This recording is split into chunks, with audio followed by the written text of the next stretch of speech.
Greg Strosager here for the JB game.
Hey everybody, welcome to today's coverage of the final game of the season for the junior varsity as the Solon Comets take on the visiting Revere Minutemen.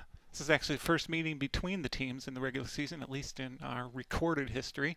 We have scrimmaged them the past couple of years, a good relationship between the programs. Varsity coach Nick DePompe at Revere used to help coach here in Solon at SSC, the Solon Soccer Club, and one of the assistants is actually a Solon graduate, just a year behind our own. I guess actually he was a year ahead of our own, Ryan Greenhill. So should be a good game. Both teams coming in pretty strong. Revere's varsity is the number 10 team in the state, Division II, and we're off.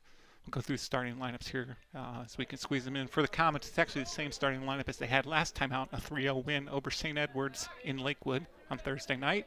Much better conditions today, by the way. Chilly, but sunny. Just a light breeze. Should be a beautiful day. We have Lucas He starting in goal again, junior. Number 0. It's going to be a free kick for Revere, about 40 yards out. After a foul, put in by number 25, Ryan Novak. Cleared out by Ben Garfield. Only as far as Novak. Brings it down. He plays it out to number 27, Ryan Hodgson. Ball goes out of play. It'll be a Revere throw-in. On the sideline, so to go through more of the Comets starting lineup while we have a chance. Center backs are Josh Lockman on the right, a junior, number 2, and then Charlie Lawrence, sophomore, number 18. On the left, Charlie's left-footed, so slots in very nicely to that spot. Fullbacks are number 1, Ben Garfield on the left, junior. Started every game this year and played a ton of minutes. Oh, good cross by the Minutemen, early opportunity. And then on the right side is team captain, sophomore, number 5, Johnny Strosaker, who also started every game this season. Sort of locked down that right back spot of late after having started the season as a center back. So midfield 3 for the Comets are Sebastian Satulo sitting in front of the defense. And then ahead of him are Diego Duran on the right, number 12. Sebastian's number 21. And then on the left in front of the midfield is number 17, Rem Cronin. And all 3 of those are sophomores. Rem attempts to play it out. Intercepted by Revere. Good slide by Johnny to break up the pass, and ball falls to Josh Lockman, who plays it long. Front 3 for the Comets on the right is Pinok Chitness, number 7. In the center, he's a junior. Number 11, Jack Riley Jr. In the middle, those two are tied for the lead on the team in goals this year. Good play by Johnny to break through the Revere challenge. Plays the ball forward for Pinok to chase. Keeper comes out very nicely to make the sliding tackle. Still in danger. Jack's shot goes just over. It's going to be a goal kick for Revere. And then on the left up front, we have James Evans, number 22, a sophomore with 1 goal on the year to his record. So goal kick for Revere. Both teams showing some attacking intent early. Played out short, challenged by Pinok. Wins it, falls for Jack Riley. Jack draws it back to Diego. Starting to swing it around Switchfield. Sebastian finds Rem, cuts back. Good passing and movement here by the Comets early. Pinok takes on a defender, takes it wide, tries to attempt the cross. Jack can't quite get to it the first try. Ball's for him nicely the second. Goes down in the box, no call. Comets looking for a penalty. Not given. Charlie recovers the clearance, plays it out to Ben. Keeps it in. Tackle made. Ball goes out of play. Tackle by Revere's number 20, Shea Makar. Throw and taken by Ben Garfield. Goes over Jack. Tackle made by James Evans. Cuts inside. He's got an opportunity. And he scores. Unassisted. James Evans, number 22, gives the Comets a 1-0 lead already in the 4th minute. Nice tackle pressure. This has been the Comets' style of late, putting pressure on the defense, and it pays dividends quickly today. Very nice cut inside by James, too, to get past the defender. Keeper really didn't have much option other than to come out, and James kept his calm and slotted it home under him. Revere kickoff taken by number 15, Elliot Parham.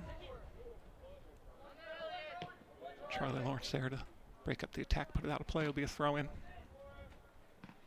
to be taken by Ryan Hodgson.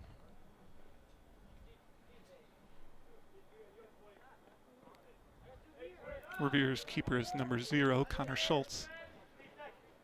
James comes down the side, ball stays in. Plays it inside to Jack. Looks for Pinock on through ball, can't quite get through. Broken up by, can't quite see the number, is it 33? Tristan Lynch, maybe? Johnny plays the ball across, looking for M, who brings it down. Looks it back for Sebastian, finds James wide to the left. Looking for Jack Riley's run, but can't quite get rid of the ball in time.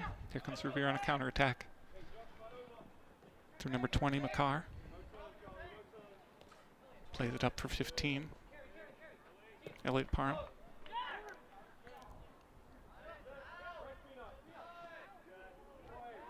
Yes, it is 33. Tristan Lynch loses the ball.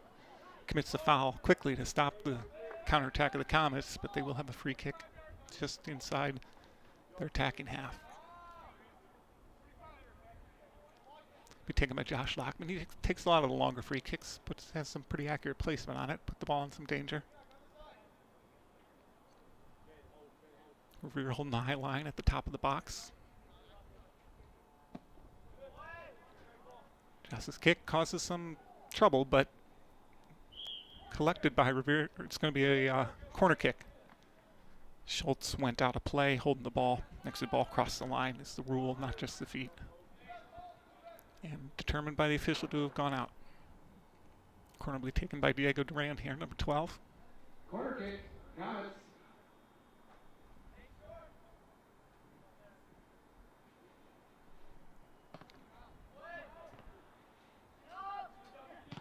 Cleared away, but back in by Rem Cronin. And this time Schultz is able to keep it in. He'll look to launch a counterattack, but hold the ball up and punt it instead. Comes along out of play. Going to be a Comets throw. Challenge made over there by Ethan Hudson, number 17. Johnny Stroziger will take the throw for the Comets. Comets coming in today with a 6-2-3 record. Unbeaten in 8 games. Similar streak of time to the Varsity team. The Varsity had 2 more games in there with Euclid and Elyria, who did not have JV games. And all the Varsity streak has been wins, but JV Comets been playing well, improving as the season goes on. Coach Webb coaching his final game today for the Comets. He'll be returning to England at the end of the year. So, as Coach Greenhill has always said, we're lucky to have had Coach Webb coaching this JV team. Most programs he'd be the head varsity coach, but he's been more than happy to play a role in helping develop all these players. And if you look at the quality of the varsity team we have, I think a lot can be attributed to the work he did with the players at the JV level over the past several years. So we certainly will miss him. Wish him well. It's been a pleasure to have him with the program. He's been a class gentleman. And there's a foul committed. Dangerous territory. About the 25-yard marker. So thanks again to Coach Webb for everything he's done, and wish him the best in the future. Comets take a little bit of liberty with the free kick position there, and then Ben will bring it back. So Ben will look to take this with his left foot.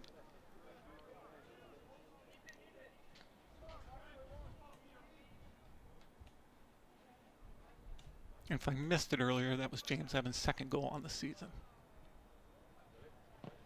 Ball put in by Ben, a little over hit. Pinock's not quite able to, keeps it in but can't quite control it. Cross attempt to put in quickly by Johnny Stroziger, blocked by Hodgson. We'll look to break free and launch our own counterattack. Comes to 15 Parham, plays it out wide for 20 McCarr. Josh Lockman reacts quickest to put it out of play and break up the counterattack. Will be a Revere throw-in.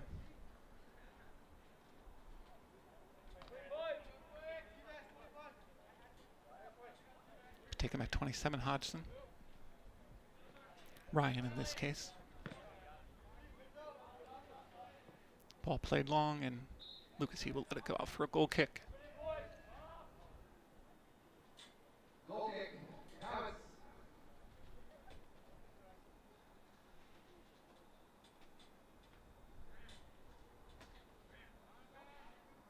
Fans were sort of slow to show up for today's game. The stands have filled up quite a bit for a JV game. I'm sure this is the final for Revere as well, as the regular season wraps up for all teams this weekend. Today, I think specifically. Playoffs will be starting next week. Not sure who Revere's first opponent will be for the Comets. They won't play till next Saturday. Varsity will take on the winner of the Brush-Madison game here at Stewart Field. I believe it's a 7 p.m., maybe 6 p.m., I can't recall. I think it's an evening game, though, start time. Comets will be heavily favored in that one.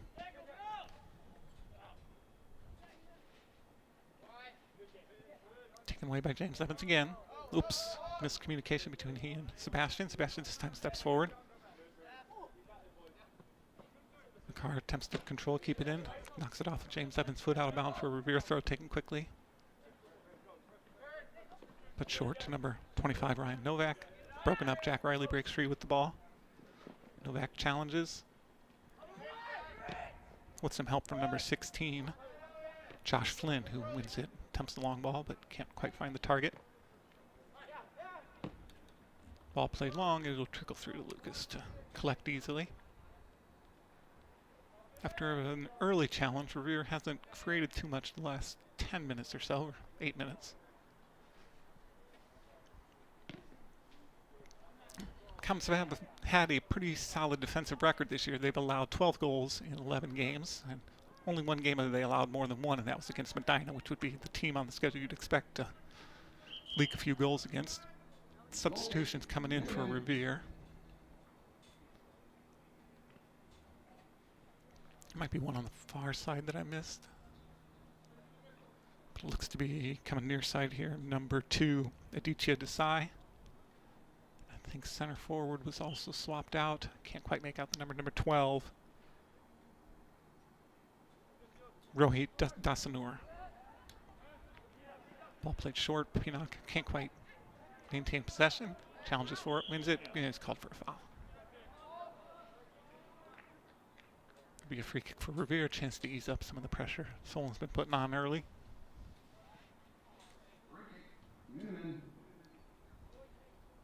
Second game in a row, the Comets have struck pretty early with a goal.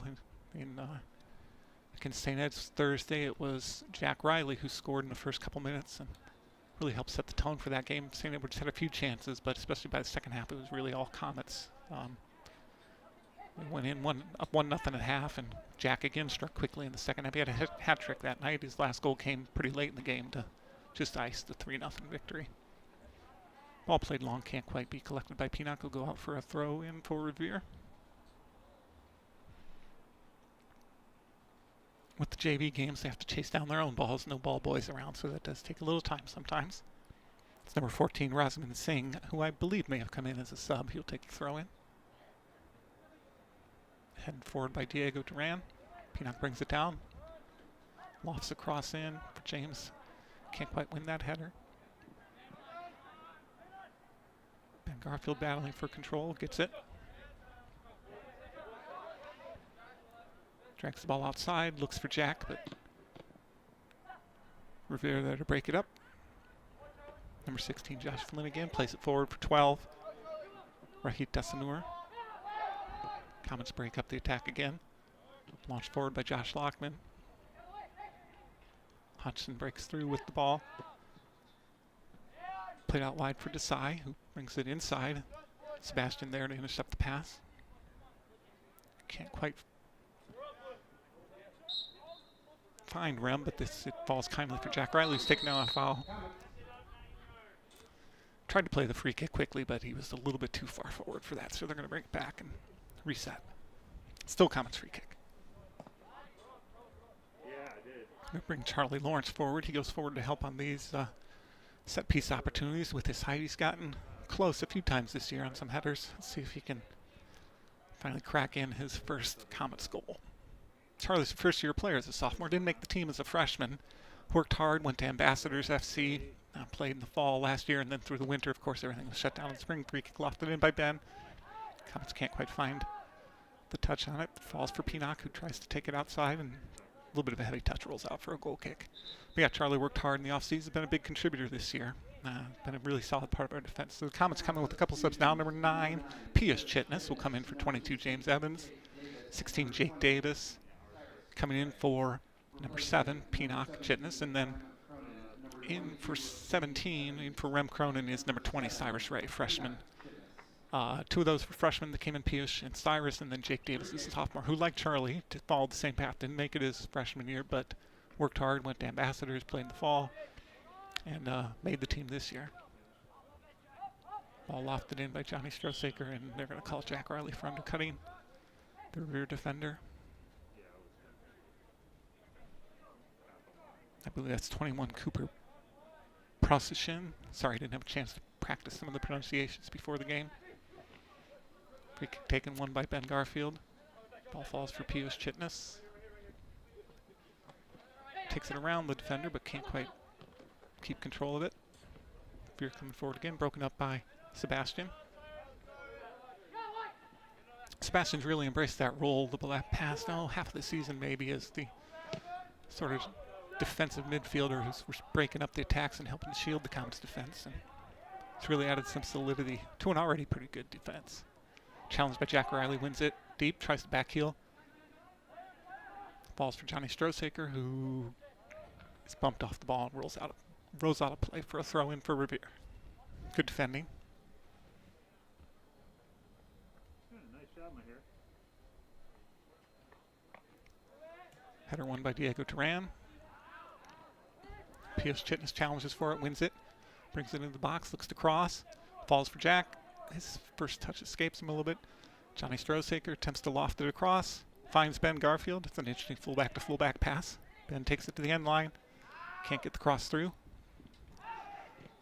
Jack Riley there, just Comets can't quite find the final shot. And that opportunity cleared by Revere, but only as far as Sebastian Tulo tries to bring it forward. His pass is a little bit misplaced. Won by number 2, Desai. Wins a challenge again. Johnny Strosaker's all the way across to break up that attack. Knock it forward. Cyrus Ray drops it back to Josh Lockman. Josh out to Johnny. Johnny looks long up the line for Jake Davis. Got some space to work with. Good ball. Jake brings it in, looks in the box for a target, and takes a bit of a heavy touch. Trying to get that one last bit of space. And this escapes from him. Comets with a few more subs. Coming in is number 4, Anthony Gialanza. Coming in for Johnny Strosaker at right back. And number 8, Aditya Sharma is going up front for number 11, Jack Riley. Coach making the changes early today. Gonna try to save some legs. Keep up the pressure through the game.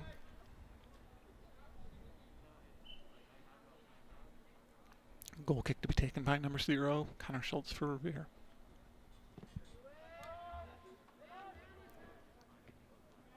Anthony Gialanza's pass finds Sebastian. He couldn't do much with it, though. Falls to 25 Novak for Revere, plays it out wide. Then inside, Charlie's reacts fastest to break it up. Finds Piyush Chitnis to Cyrus Ray. I'm sorry, that's Diego Duran. Drops it back for Josh Lockman. Josh works out of a little bit of trouble there, plays it long for Jake to chase, but wasn't quite ready for that one. Connor Schultz comes to collect it under a little pressure from Piyush. I'm sorry, that was Aditya Sharma. Piyush wins the throw, drops it back to Ben. Looking for Sebastian, then back to Ben on the left. Comets the lion's share of possession so far. 1 goal to show for it. Josh Lockman under pressure this time. He loses it. Lucas He reacts though to come out of the box and make an intelligent pass to Anthony. Plays it wide to Jake, inside to Diego, and then back to Jake, but just a little bit overhit. Good idea, just couldn't quite pull it off. The Revere throw. Take it down the line. Ball falls for Aditya Sharma, drops it back to Diego. Diego looking for Jake. Finds him. Anthony on the overrun. Very nice touch by Diego Duran there. Anthony's cross is mishit though and goes behind for a goal kick. Good attack by the Comets down the right-hand side. You like to see a fullback rewarded with the ball for a good run like that. Unfortunately, he couldn't quite execute on his idea. Just past midway through the first half here.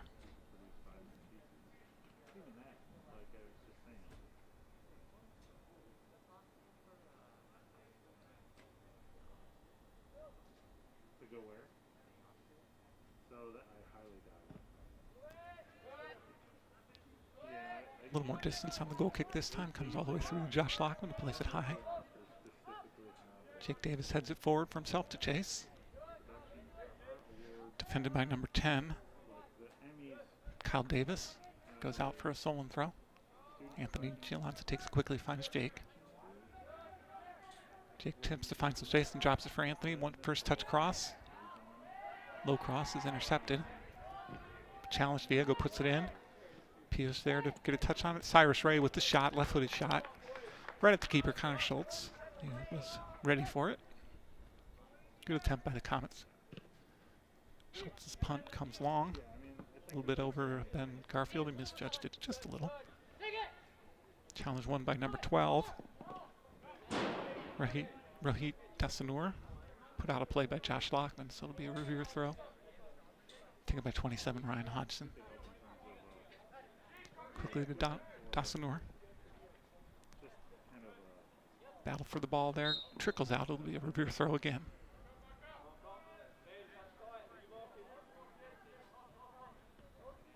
Good defending by Charlie to step in front of that throw in.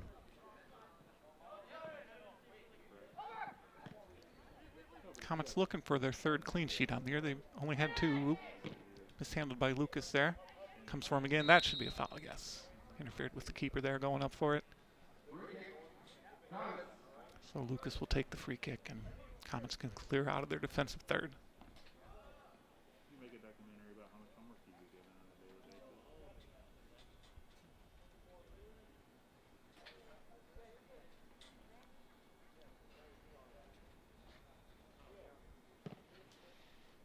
Looking for Pius Chitness, goes over for him to chase. Number 16 for Revere. Josh Flynn can't quite control it, goes out of play. Comets throw in.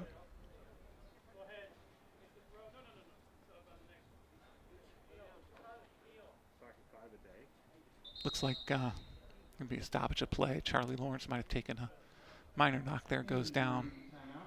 So it'll be number 19, Aiden Brown, freshman, coming on as the center back to replace Charlie. Charlie's going to walk it off a little bit. He doesn't look too seriously hurt. Hopefully he'll be able to return. Pius Chitness does some good footwork to draw the foul from Hodgson. It'll be a free kick for Solon at the 35-yard marker. Ben Garfield will look to put it into danger again.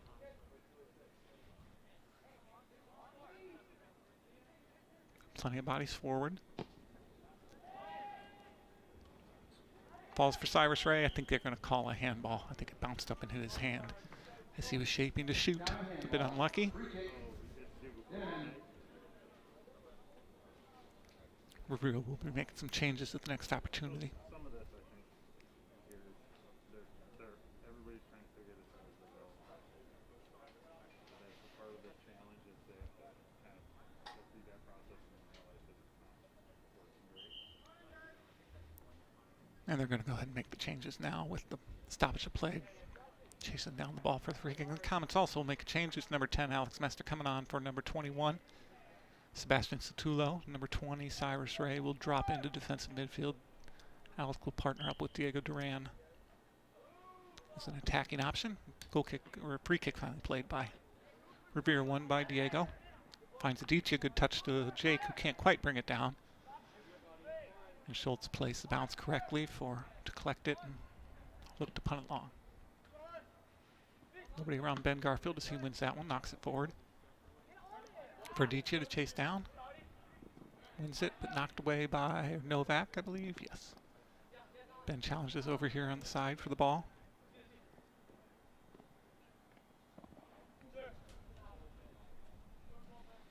Be a Revere throw.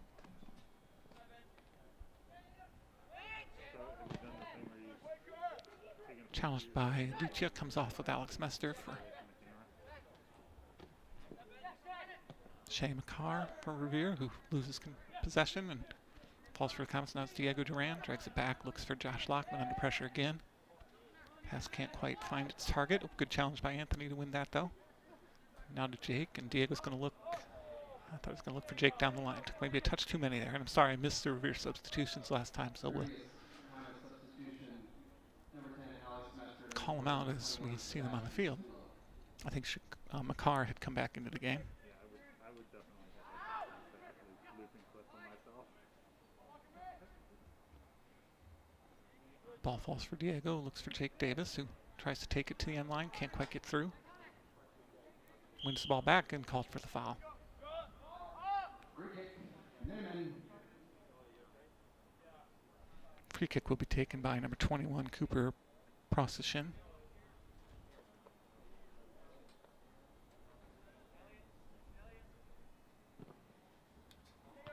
Headed forward by Diego Duran. Bit over Jake Davis. Novak of Revere controls in the midfield. His pass is misplaced. Falls for Piyush, who couldn't quite bring the ball down. Lost it. Here comes Novak. Or I'm sorry. Ryan Hodgson on the right for Revere to Shea McCarr. Challenged by Ben Garfield.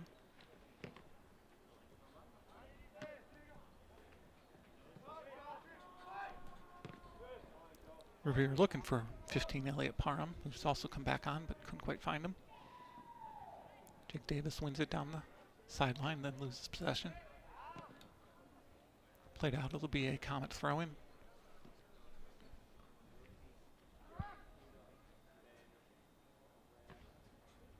Jake Davis can't control it, but did he keep it in? No. Anthony tries to keep it in, but the ball had just crossed the plane. This will be a throw-in for Revere. They're coming with another substitution.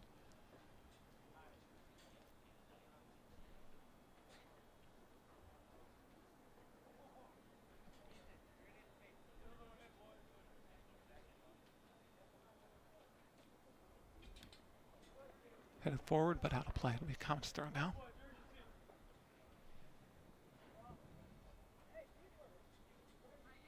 Taken by Anthony Gialonza for Jake Davis. Again, a lot coming down the Comets' right today. Ben Garfield all the way across to knock it again towards the right, but it trickles out for a Revere throw.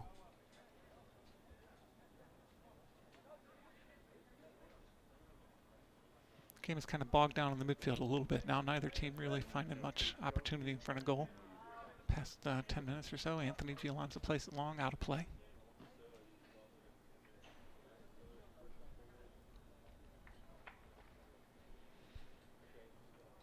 Previous Revere substitution, I believe, was number 13, William Crew, who had come on. Well, is marked as a team captain along with number 2, Aditya Desai. Won by the Comets again. Diego's won a lot of those 50-50 balls today. Drops it back for Josh Lockman. Finds Alex Mester. Plays it back for Aiden Brown, who looks long. Can't quite get it to Aditya.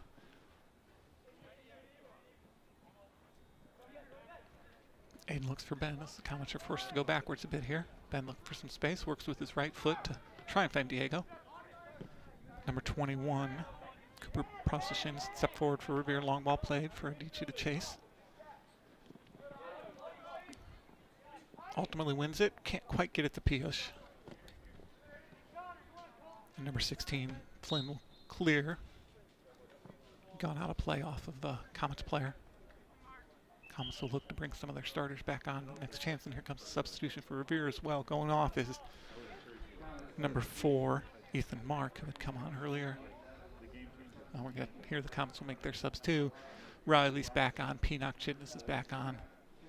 Johnny Strosaker shifts to center back as he comes back on, and Jake Davis will play right back. And I missed the, James Evans has come back on. So back to the starting front 3.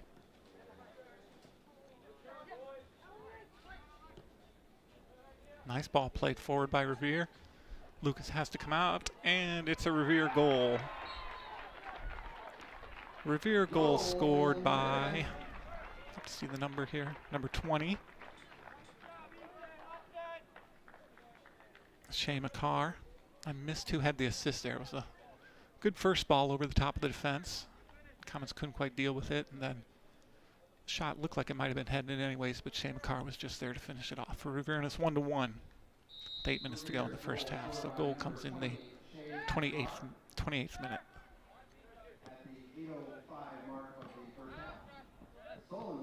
Mister plays it forward, looking for James.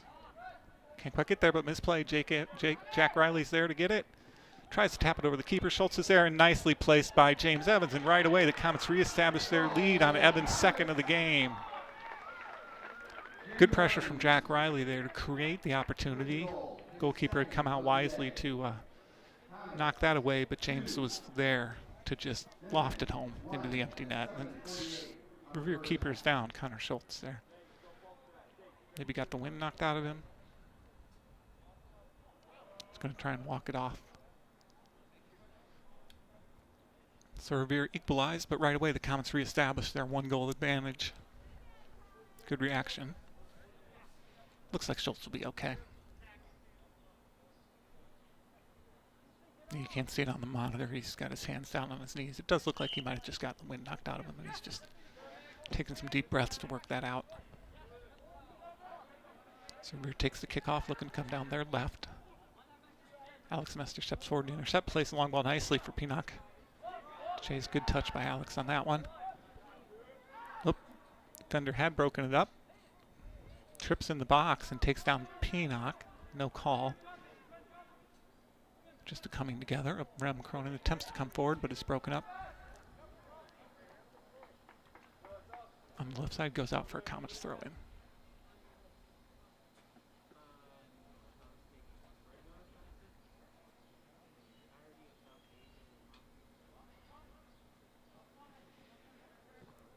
Jake Davis takes it to Rem Cronin. Back to Jake, who tries to play it forward.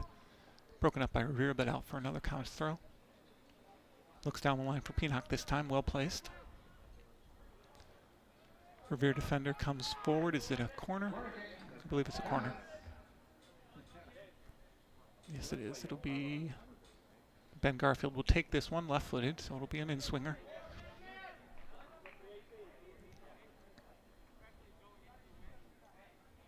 Comets have bodies forward. Aiden Brown, sort of the sole defensive center back, staying furthest back. Well placed by Ben. Headed clear by Revere. Minutemen come forward now. Through McCarr, looking infield to number 22.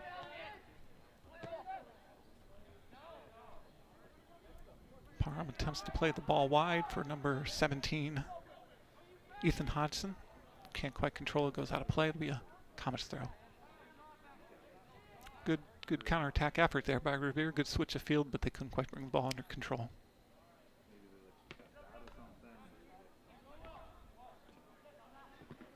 Hodgson's attempted long ball is deflected out of play.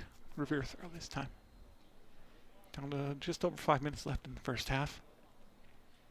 Looks like the Comets will be bringing on freshman keeper Eric Boykin for the second half. They've been alternating freshman keepers in the second half of most games. It's been Ari Friedman or Eric, and Ari did have the last game at St. Ed's, helped keep the clean sheet. Jake Davis tries to play it up the line, but it's out of play.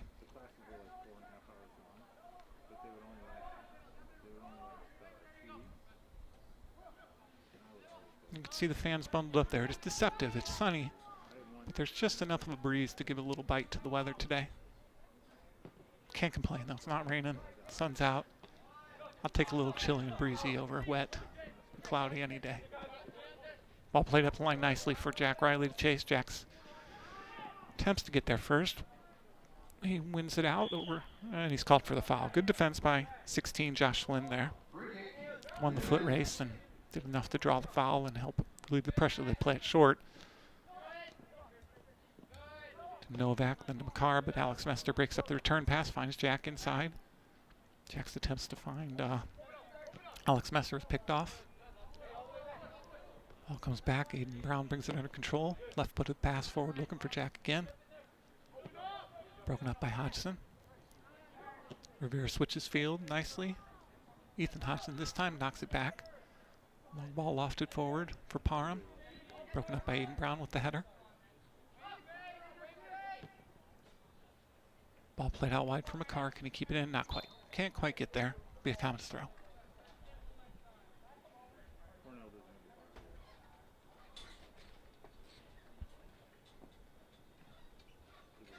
Ben will take it again. Looking for options here. Throws it long. Can't quite find Jack Riley.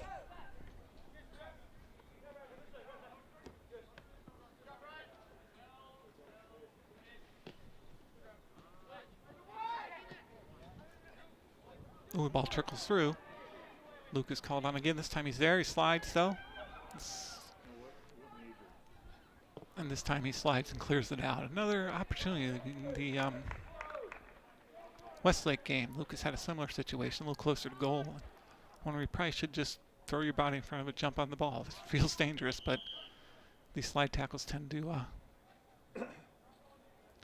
get deflected back at you. So Comets let off there. It's gonna be a drop ball. The ball that trickled into play.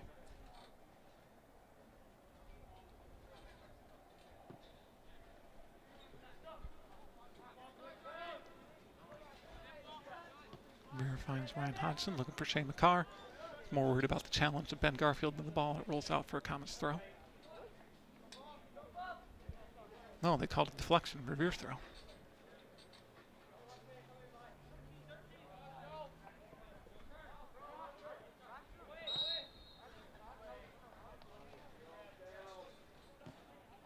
And now a foul called. It'll be a free kick for Revere in a dangerous position. Comets will try and mark up. Keep a high line, try and keep Revere from getting in behind. Played not well placed a bit behind the line of Revere as they were looking to attack the goal. Go out of play for a Revere throw. 2 minutes left. For those of you who are interested, Premier League fans, Manchester City's up 1-0 on Arsenal at halftime.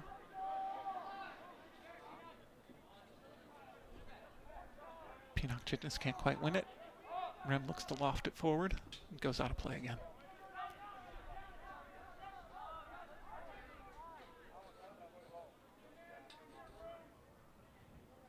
Comets throw now.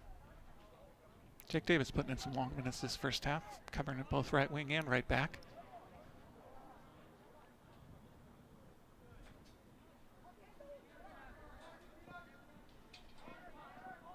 I don't see, oh yeah, Charlie Lawrence has returned to the bench. He did walk off for a bit, so hopefully he'll be okay. And provide the Comets another defensive option in the second half. Jake Davis can't quite control that, but it does trickle through to Pinnock. Takes it around the defender, looks to put a cross in, and is deflected out. Should be a corner kick. Comets corner kick going to be taken quickly here, or at least as quickly as he can get a ball by Ben Garfield. Might as well throw most players forward now. By the time this is delivered, there won't be much time left in the half. But enough time to put it in.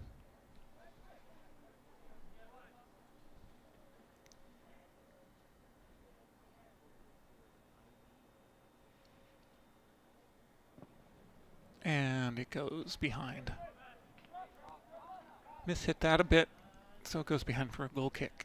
And time will tick down by the time they're able to get this in play. There's no ball convenient to the goal at the moment. So it'll be 2-1 at halftime for the Comets. We'll be taking a break here, but please join us for the second half in about 10 minutes. 4, 3, 2, 1, 0. And that concludes the first half with the Comets up 2-1 over the Revere Minutemen.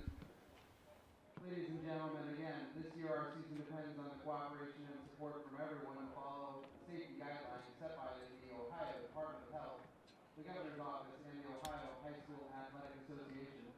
We ask that everyone in attendance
Okay, welcome back everybody for the second half. Teams are just taking the field.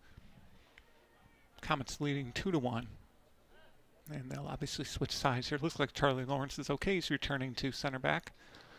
And the Comets are moving back to their starting lineup with the exception of Eric Boykin, freshman, number 0, coming in goal. Eric Boykin into the second half. Revere taking the field slowly. They look like they're making a goalkeeper change too.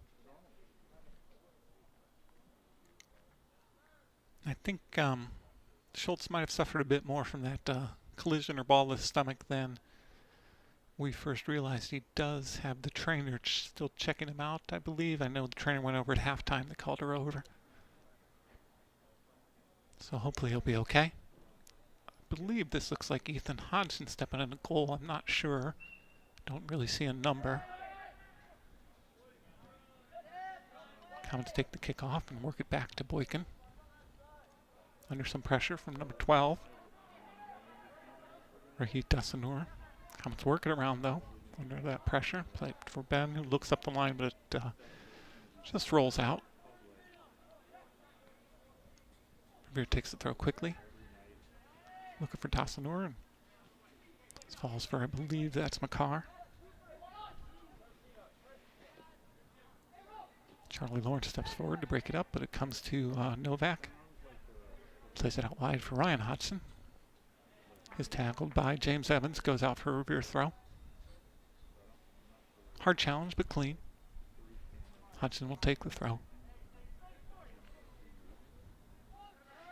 Good turn by McCarr. The attempted clearance bounces off his face. Actually, I'm sorry. That was number...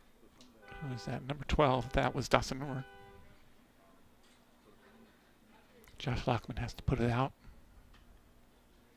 Be a Revere throw deep in their attacking territory. Taken by Hodgson again.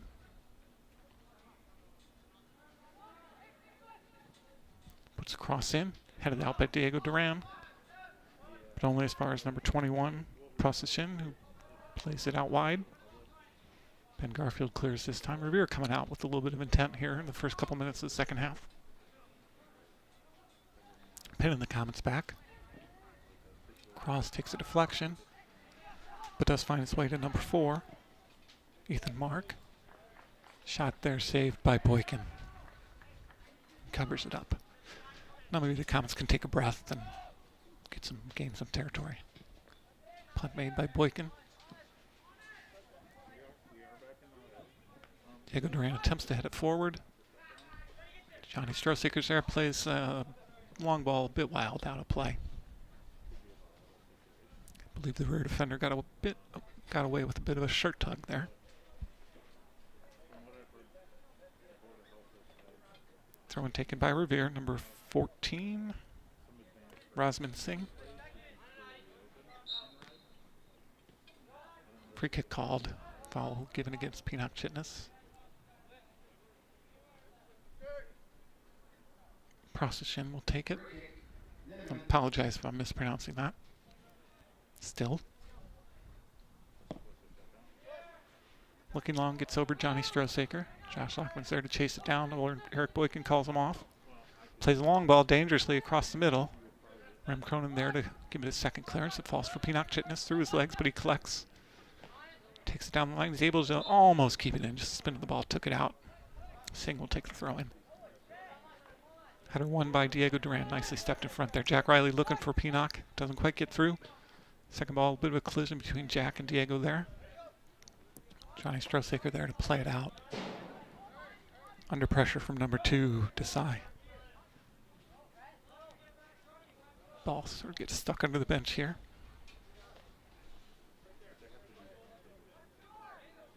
Singh with another throw in. Sebastian Stullo gets the ball away from Mark. Falls for 22. Noah Biddle plays it wide. Revere looking a bit more solid here at the start of the second half. Putting some combinations together, asking questions of the Comets defense.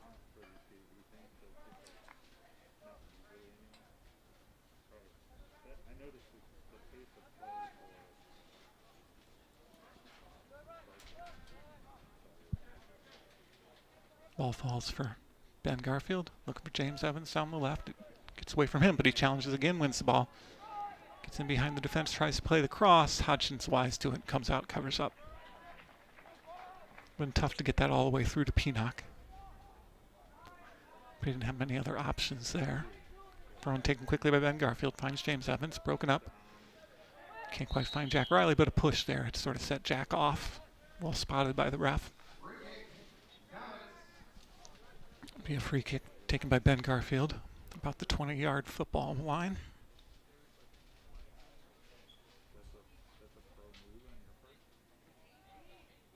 So both teams will again jockey for position at the top of the box as Ben tries to swing this in behind the defense and see if someone can run onto it and find a connection.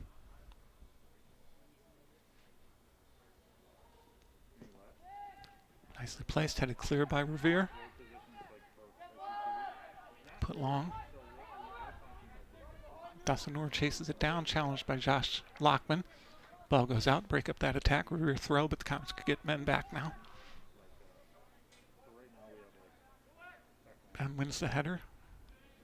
James Evans plays it forward and flicked on by Rem Cronin. Rem brings it down. Ball trickles for James. Works it back to Rem, who's going to look to switch fields here. Sebastian back to Rem. Ben Garfield getting forward, but the pass is misplaced by Rem. Here comes Revere now with some opportunity down that their right side since Ben was forward. Sebastian, though, very smartly over to help cover and puts it out of play. I think the wind plays a small factor here. As you looking at the goalpost, the wind is blowing in Revere's favor this half, so Comets favor the second half. Nope, Jack can't quite control it. Now he gets it. He's tripped up. A little bit of a slow call, but eventually given. Josh Lockman will take the free kick and try and set the Comets forward.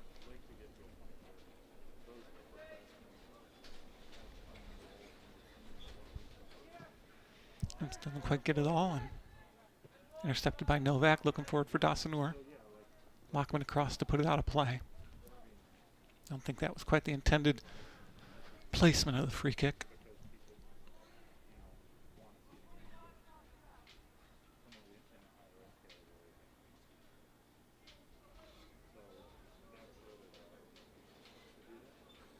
Be a Revere throw pretty far up the field. Couple runners looking for space. James Evans, though, intercepts and plays it long. Stays in. Jack can't quite bring it down.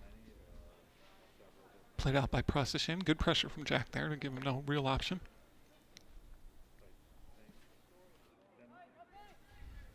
Rem Cronin with the ball. Looking long for James. It's going to probably get past him and roll out of play, though.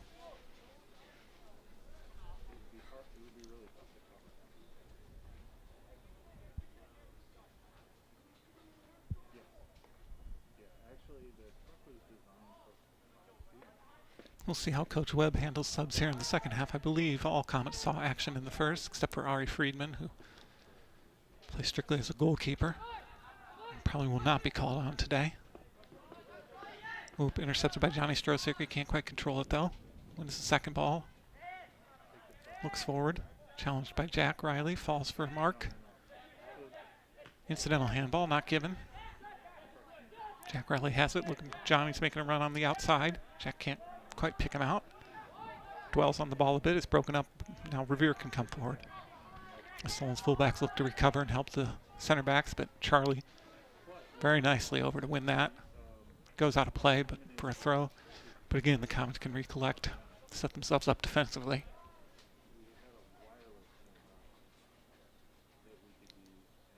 Comets have done a nice job dealing with the Minutemen counterattack so far. Just the one has found its intended target. Long shot taken. Not much venom on it. Eric Boykin picks it up, looks to set the Comets on the attack now. Finds Josh Lockman, who's moved out right. He tries to play a long ball through for Peanock. It'll be put out of play by Procession. That's pretty much all he could do. Good idea from Josh, and he and Johnny, you'll see him swap positions sometimes. Josh used to be a right back and can play there as well. Johnny tries to make a cross, lofts it in, and it's going to be a foul called. Interference on the keeper. You get a bit of protected space around the keeper.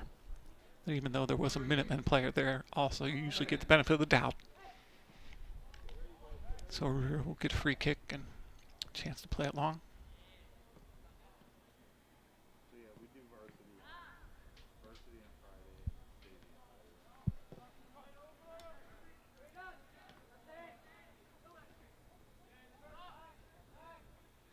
Well intercepted by Sebastian, who finds Diego Duran.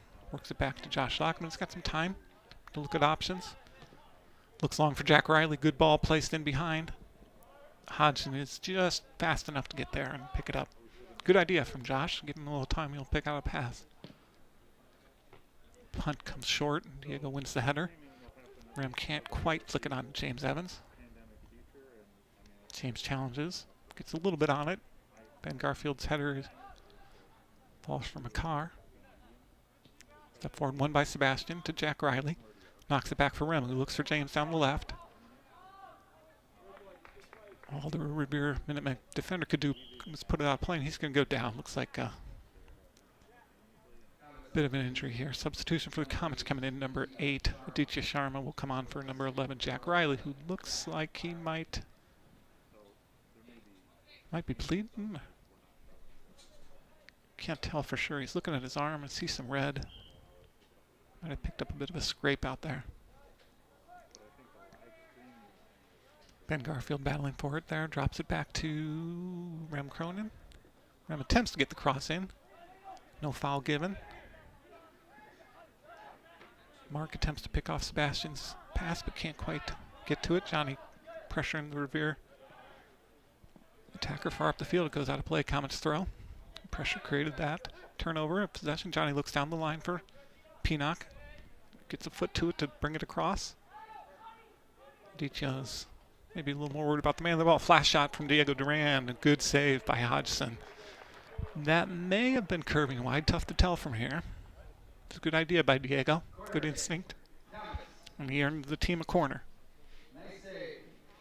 About a third of the way through the second half here.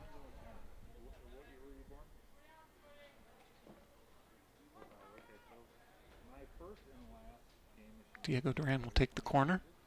Swings it in. James Evans there with the header. Ooh, off the post. Off the post and no comment there to react to it. Well placed by James Evans. Just a nice little, just a soft touch is all it takes sometimes. Ooh, good move by Rem. Drives inside. Can't quite connect on the pass. Looking for Aditya Sharma. Revere will pull clear, will draw clear now. Ball played long by Ryan Novak. Nobody up there in particular. Johnny Strosaker there. It played out wide and out of play. Had the option to go back to Eric. It would have been a tough one to pull off, though, under pressure. Revere will make a couple substitutions now. We have number 13. Is it William Crew coming on? And I missed the other one. I believe it's number 15. Elliot Parham back on. Did not notice him in earlier, so I believe he's coming as a sub.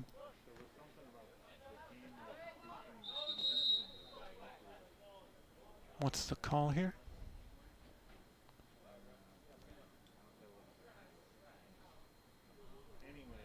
Issue with the ball, maybe?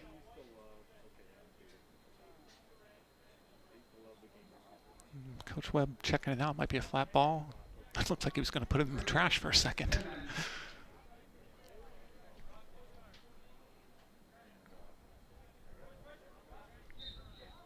Be a drop ball, and James Evans there to step forward and attempt to play it forward for himself, but misplaced it a little bit. It goes out of play. Varsity parents starting to show up here. Looks like the Comet seniors are going to have some nice large cardboard cutouts up today.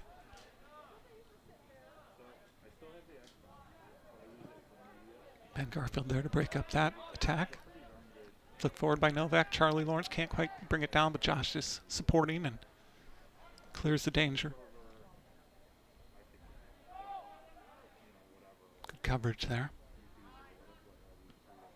Josh is kind of growing into a center back role. I know it's not a position he's been that familiar with, but it's been 7 or 8 games now, and well, probably a little less. It's 5 or 6, but he's certainly starting to show some more instincts for positioning. He and Charlie have made a pretty good partnership the past couple games. Throw comes to Rem. Cronin plays it long, looking for Aditya. Stumbled a bit, wins it now, but can't keep it in. Be a Minutemen throw.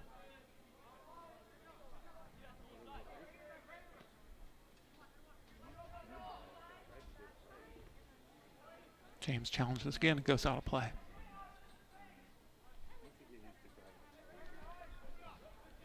If you do have the time, it would be worth sticking around for the varsity game today. That starts at 3 o'clock. Should be a good matchup. Both teams hope to make deep runs in the playoffs, so this is their final tune-up. For that ball comes through to Eric Boykin to collect. Not a lot at stake today other than pride, maybe a little momentum for both teams, so hopefully be a wide open, entertaining game. Pinnock wins the ball, knocks it wide, and then gets there first to play it around. Challenged by Singh, but Pinnock just gets by, plays a low cross in, trickles through, takes the deflection, but Hodgson reacts quickly to grab that and prevent Aditya Sharma from being able to get to it. Good run by Pinnock. Well judged there by Sebastian on the bounce, wins the header out wide to Ben Garfield.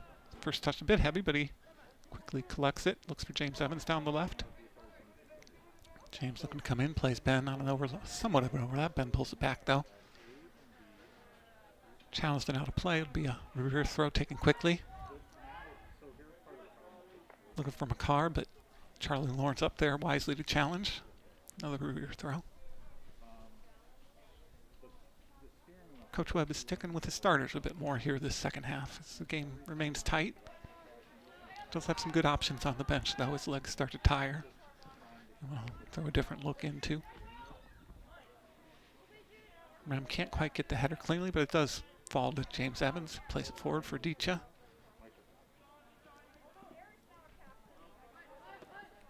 Aditya ridden off the ball there by Procession. Can't quite get a touch to that one either. Here comes Revere's. Nice ball played forward. That was from number 21. I'm sorry, that's Procession. I keep getting the number wrong. That was a nice ball played. It's going to be a goal kick, though, for Solon. Goal kick. Counts.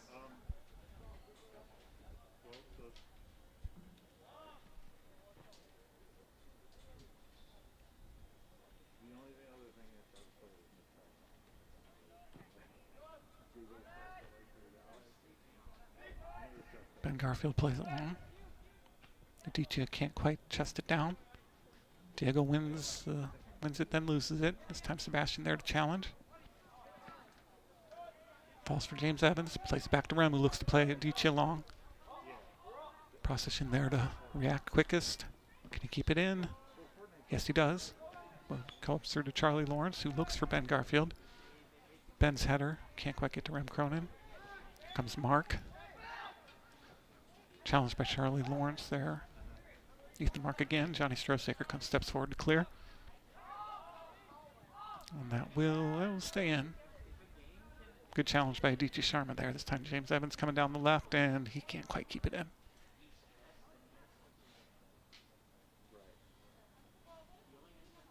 Revere throw. Not many opportunities for either team in the second half.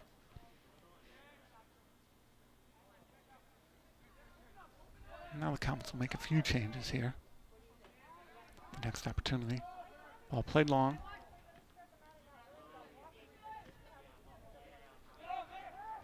Josh Lockman over to put it out of play.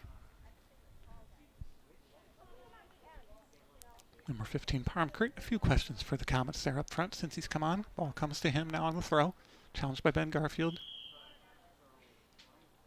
What's going to be here? Foul given, handball, I'm not sure. Missed it. Couldn't really see from this angle. But regardless, it's a Comets free kick, and Ben Garfield can take it and play us forward here.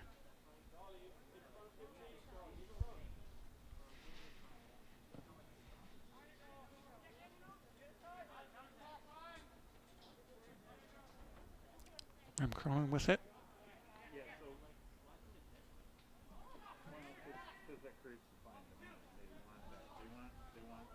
Charlie wins it. Can't quite find it, but then does clear it. Only as far as number 22, Noah Biddle. This time Sebastian wins it, though, plays it forward, looking for Peanut. Can't quite get there. Adichie will challenge. Can't break up Hutchison's pass. This time Peanut gets there. Good battle down the right here between Singh and Chitness. Big Comets throw, and this time they'll have the moment to take a sub. We'll have Cyrus Ray coming on, number 20 for Sebastian Satullo. Piyush Chitness comes on for James Evans on the left. Number 9 is Piyush, and then left back, I guess, is going to be Aiden Brown, number 19, who gives Ben Garfield his first break in some time. I don't remember the last time he's actually had a break from the game. Loved a lot of miles this year. He's had a really solid season, too. 1 assist to his name back in the Westlake game last weekend. Here's the ball played forward for Peanut. He plays the cross in, right into the hands of Hodgson, though.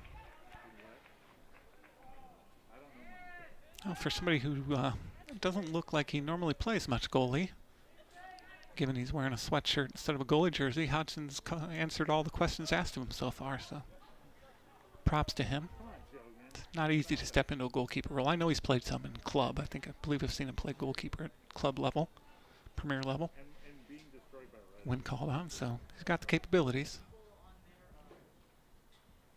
It's going to be a goal kick for Revere and another sub for Solon coming on. Number 10, Alex Mester, sophomore, will take the place of number 17, Rem Cronin. Replacing number 17, Rem Cronin.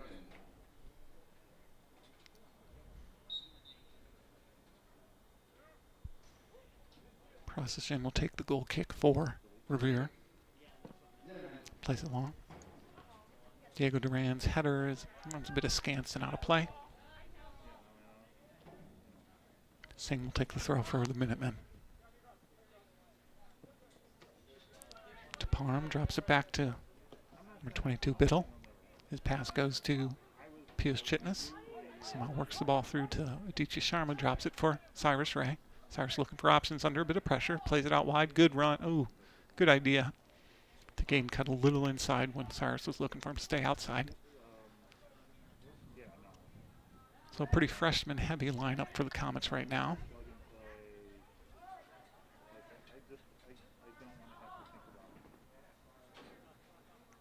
Get some valuable experience here late in the season. And free kick for Revere. Free kick, Minutemen. That's like Sonic, isn't it?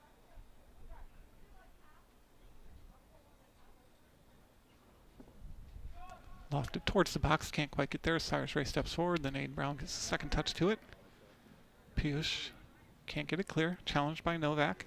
Nice slide tackle. Plays it down the line for Parham. Charlie Lawrence is over to clear it out of play. Comets will make a few more changes when they get their next chance.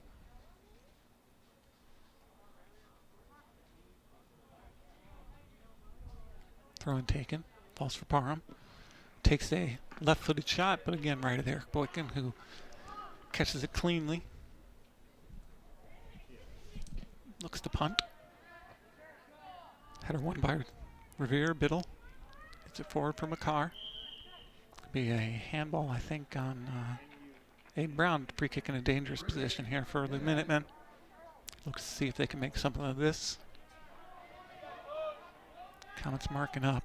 Not a particularly high line, but with the position of the ball, it's tough to set it too high. This one may come well in on goal. And it's in. Goal taken.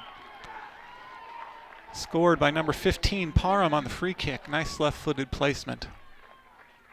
Don't think Eric Boykin was quite prepared for that one. So it's now 2-2. Goal comes in. Let's see, that's the 60th minute of the game. Just under 13 minutes left. Subs for the Comets now. Anthony Gialonza comes on at right back for Johnny Strosaker, and Jack Riley returns up front, I believe, for Adichie Sharma. One more came on. Jake Davis comes in on the right for Peanut Chitness. Ooh, collision there. Won by a handball by Charlie Lawrence. Free kick, Both players okay after that minor collision there. Number 22, Biddle won the header and created the chance for another free kick for Revere. See if they do anything with this one. A little further out. It's going to be Parham again with the left foot. Takes it. Comes in low, blocked by Charlie. Charlie clears it out. Played out wide by the Minutemen and gets out of play. Be a throw in for Comets taken by Anthony Gialonza.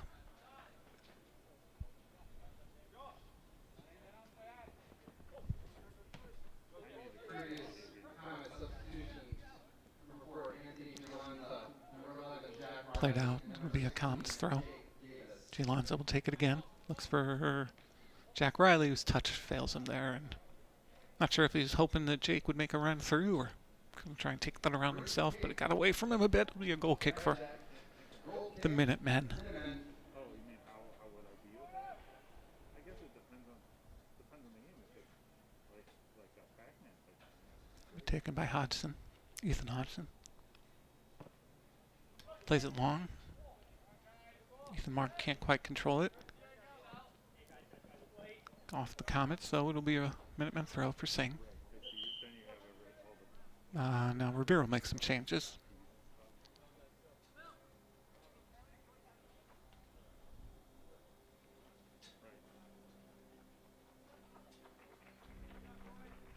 Got number 2, Aditya Desai can pick out, I believe, number 12, Dasanur coming back on, and then one other that I missed here.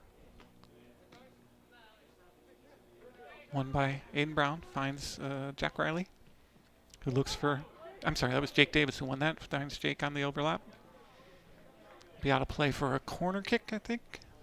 Looks to be. Diego coming up to take it. Charlie Lawrence coming forward to get in the box. See if a Comet head can get to this one. They scored off on one corner this year. I believe it was against Twinsburg early in that game. Diego will take it right-footed, place it in. Hodgson gets his hands to it, punches it clear. Revere will launch a counterattack. They've got numbers. Played forward looking for Dasanur. He will be able to chase it down. Josh Lockman there to defend. And he does so successfully, but it's out for a Revere corner now. So now they'll have the opportunity to see if they can make something from a set piece.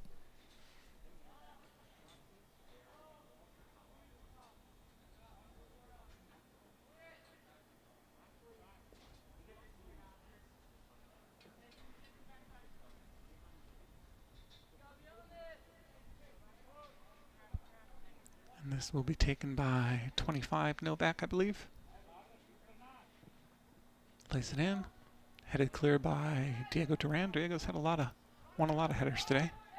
Charlie Lawrence charging forward to help collect and clear. P.S. Chitness there. Looks long for Jack Riley. Number 16 Flynn, though, defends it well. Looks to play it out wide. It'll be a Comets throw.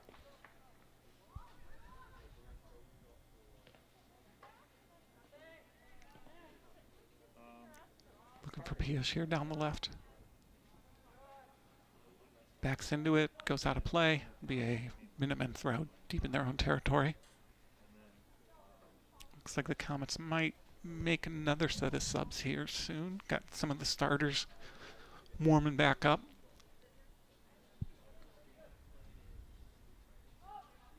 Be nice to see them see out Coach Webb with a win today.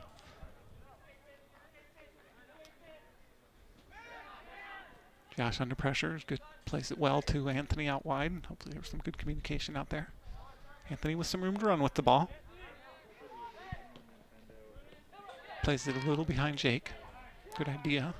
Couldn't get it quite wide enough. Minutemen here come forward, but Aiden Davis is there to, Aiden Brown is there to try and collect, but can't play it cleanly. Charlie challenged by Dasanur. With it, Josh comes over to sweep it out of play. Looks like a whole host of changes for the Comets coming in.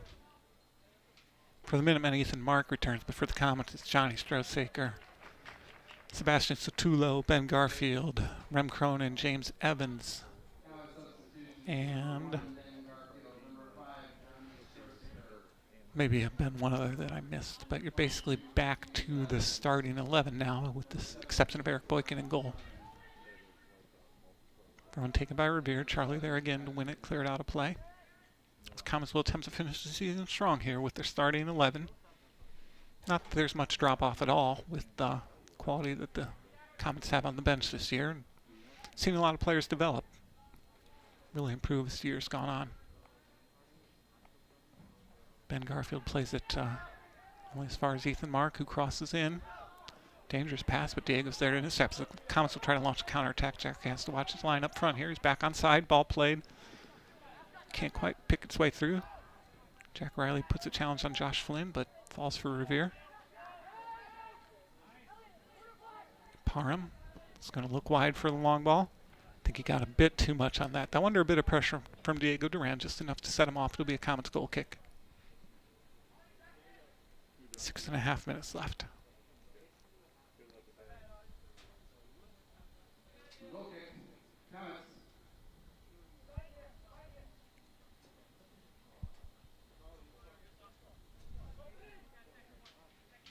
Boykin will take a goal kick out wide, looking for Johnny Stroziker. Can't really do much with that. Under pressure from Aditya Desai. Goes out of play. Revere throw.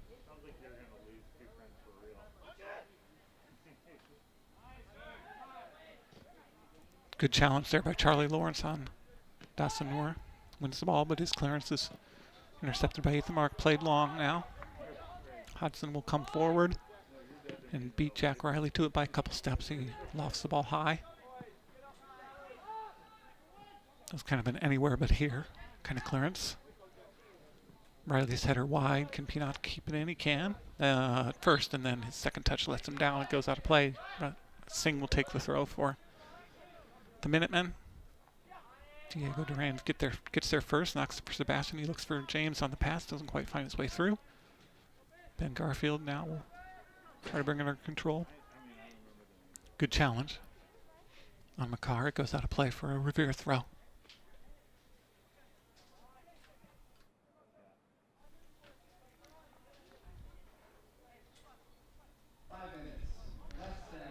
Five minutes left in the game. Ethan Mark tries to come forward. Diego Duran's there, but his clearance deflects off a Revere player. I believe that was off of Ryan Novak, who's logged a lot of minutes this game.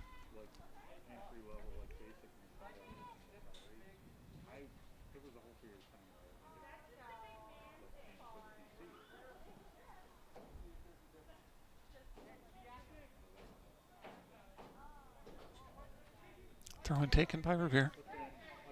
Falls for Novak again. Looking for Ethan Mark. He's got a lot of room to run into. Plays it wide. Looking for Desai. Drops it back. Challenged by Josh Lockman, moving forward now. Josh leading the attack from the center back spot. Plays it out wide for Pinnock. Falls well for him. He looks to play a cross in. Hodgson comes a long way out to collect that one. Looked like a risky gamble at first, but paid off. His throw finds Dasanur, who plays it infield to Novak. His attempted return pass is deflected out by Rem Cronin.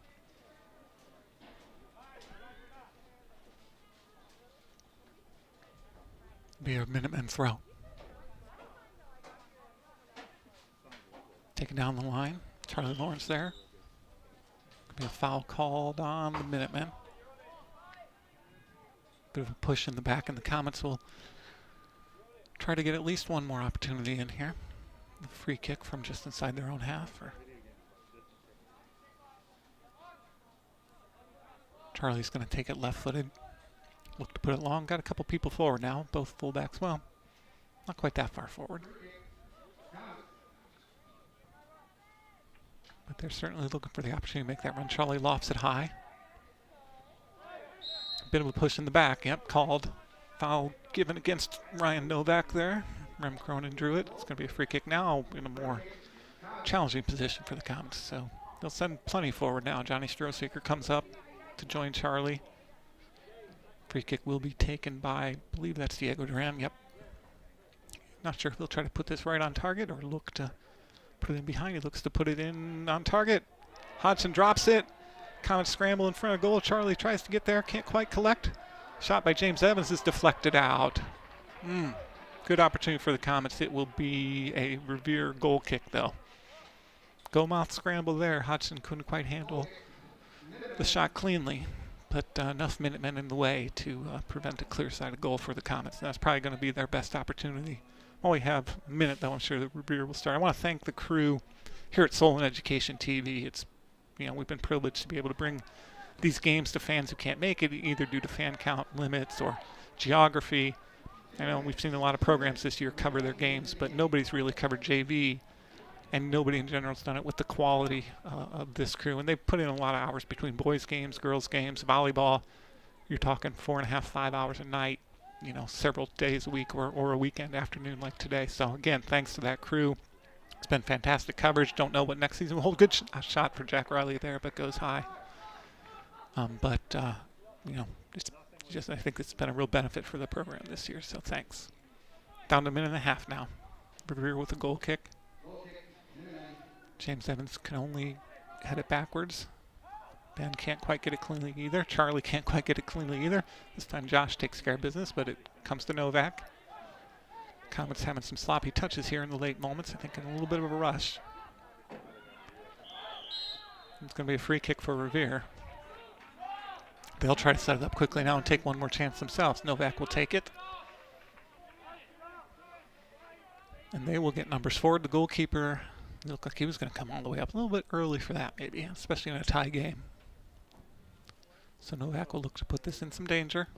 Lofts it forward. Headed down by James Evans. Diego's clearance is popped up in the air. Ben Garfield heads back across. Charlie finally gets a foot to it. Jack Riley now, and here comes Pinnock Chitness on the counter. 30 seconds left. Won by Singh. And foul called against Pinnock Chitness. I think that will be about it.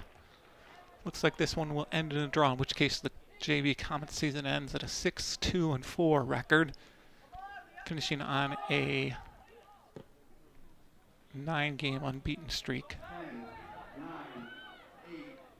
Correction, 8-game unbeaten streak, I believe it is. Lost track myself. Johnny Shursick, their attempts to clear, and that'll be it. 2-2 tie. Good game, probably about the right result given the balance of play. Thanks for joining us today, and please join us for the varsity game in around 35 minutes. Take care. Varsity is up next at the top of the hour.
Good afternoon, soccer fans, and welcome to Solon's Stewart Field for this afternoon's non-league match between the Solon Comets and the Revere Minutemen.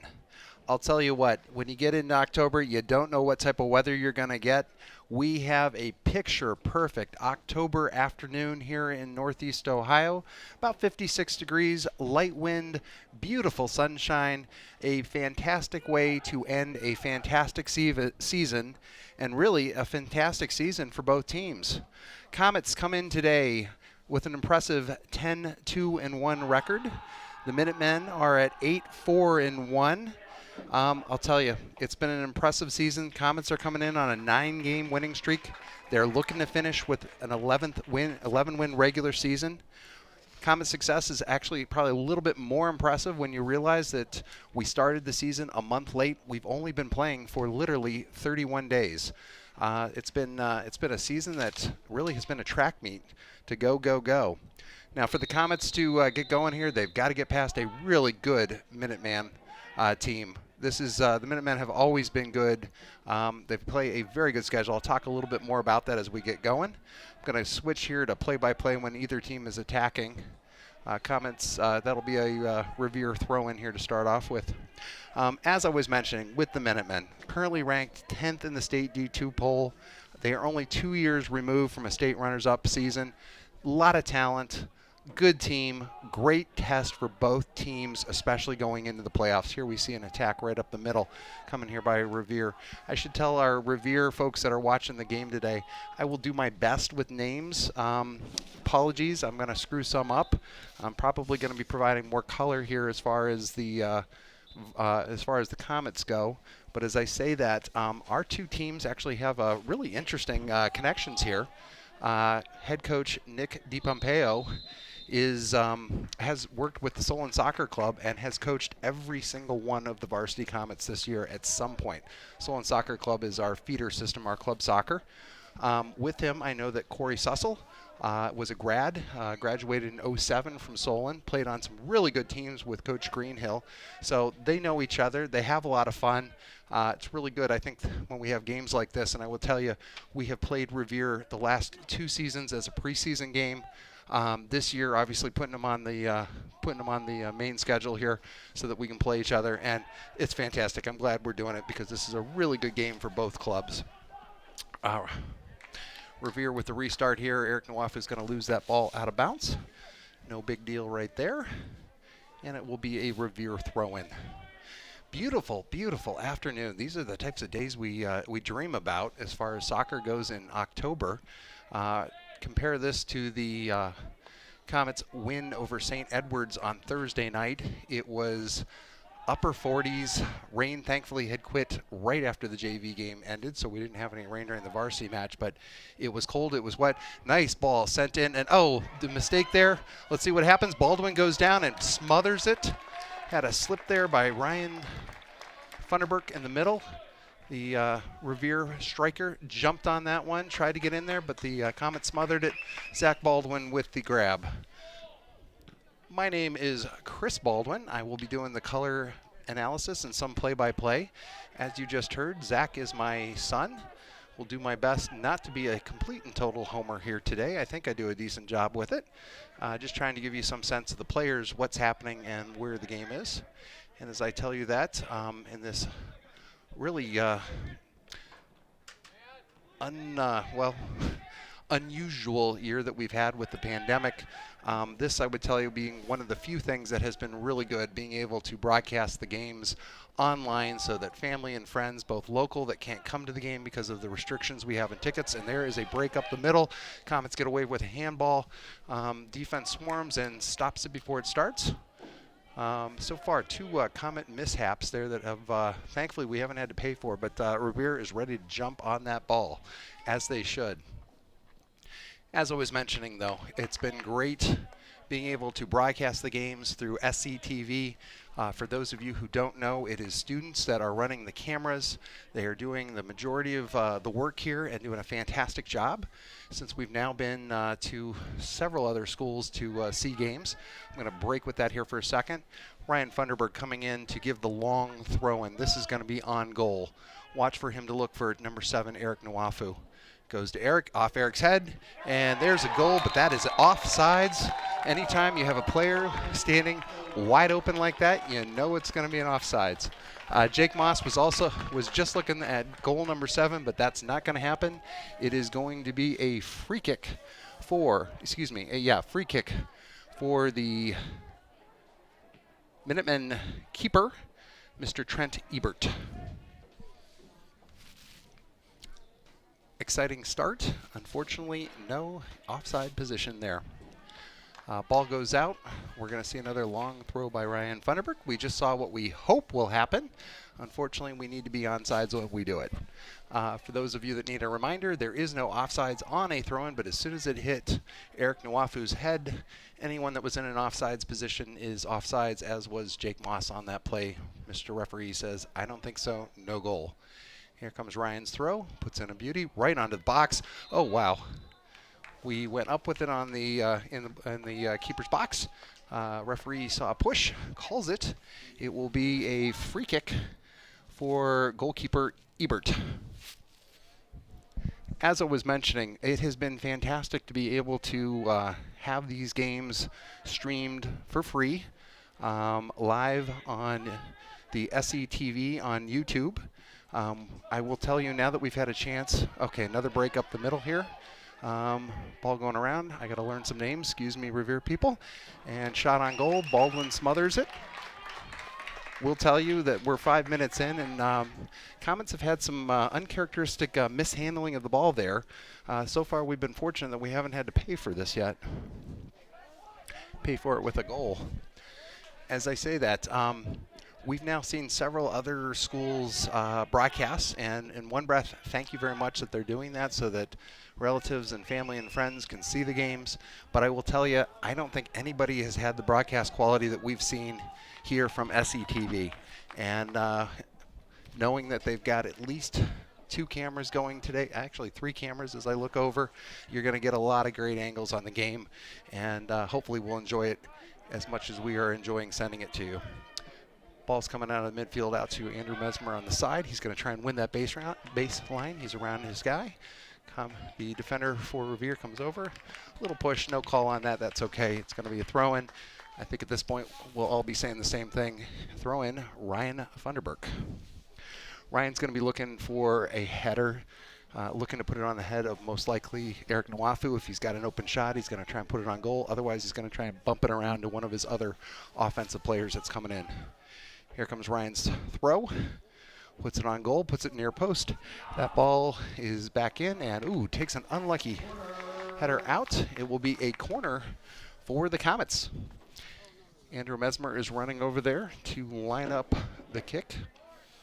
Andrew is one of our senior captains, and Andrew had an amazing performance against, I'll hold off on that for a second. Here comes Andrew's kick. Puts that ball across. He's going to put it way to the back. 2 of our players, Ryan Funderburg and Eric Nwafu, go for it, and actually I think they headed each other on that one. As I was saying, with Andrew Mesmer, we played Elyria Pioneers on Tuesday, made the trek out to Elyria. Not a good year for Elyria, I'll say that right off the bat. They've been playing 500 ball here the last couple seasons. This year they are down. They've only got 2 wins. So we knew it wasn't going to be a competitive game per se. However, Andrew had 4 goals. And when I say 4 goals, 4 quality goals. Not one of those cheap ones where you're just walking it in. His last goal was just a gorgeous shot from about 30-odd yards out, just over the goalkeeper's hands and into the back of the net to get that 4th goal. And by doing so, he and Eric Nwafu are actually now tied in goals for the year with 7 apiece. Jake Moss with 6. Obviously, if he had not been offsides, he'd be tied there among the leaders as well. One of the things that we have seen, ball coming across there, Andrew Mesmer puts the ball over to Eric. Nice clear by the Minuteman defender. That ball's going to roll out for a throw-in. Cue up Ryan Funderburg for the throw. Ryan is a baseball player the other 3 seasons out of the year when he's not playing soccer. And as you can see, I think if Coach Greenhill had his way, he'd be recruiting probably shortstops and third basemen from the Comets baseball team for this extra long arm. We see the throw, goes in, it's going to come to the back, and we have a waving, and the side official is trying to get attention. There's a call, and he's calling that Ryan stepped on the field, so it's a bad throw. I know that Revere is using a different tactic here by having somebody lined up looked like about 3 yards off the throw. obviously to limit Ryan to get somebody in front of him. Surprisingly, not a lot of teams have done that against us this year. I don't know what the actual distance is that they need to give, but obviously he was well within his area there, and the tactic worked well.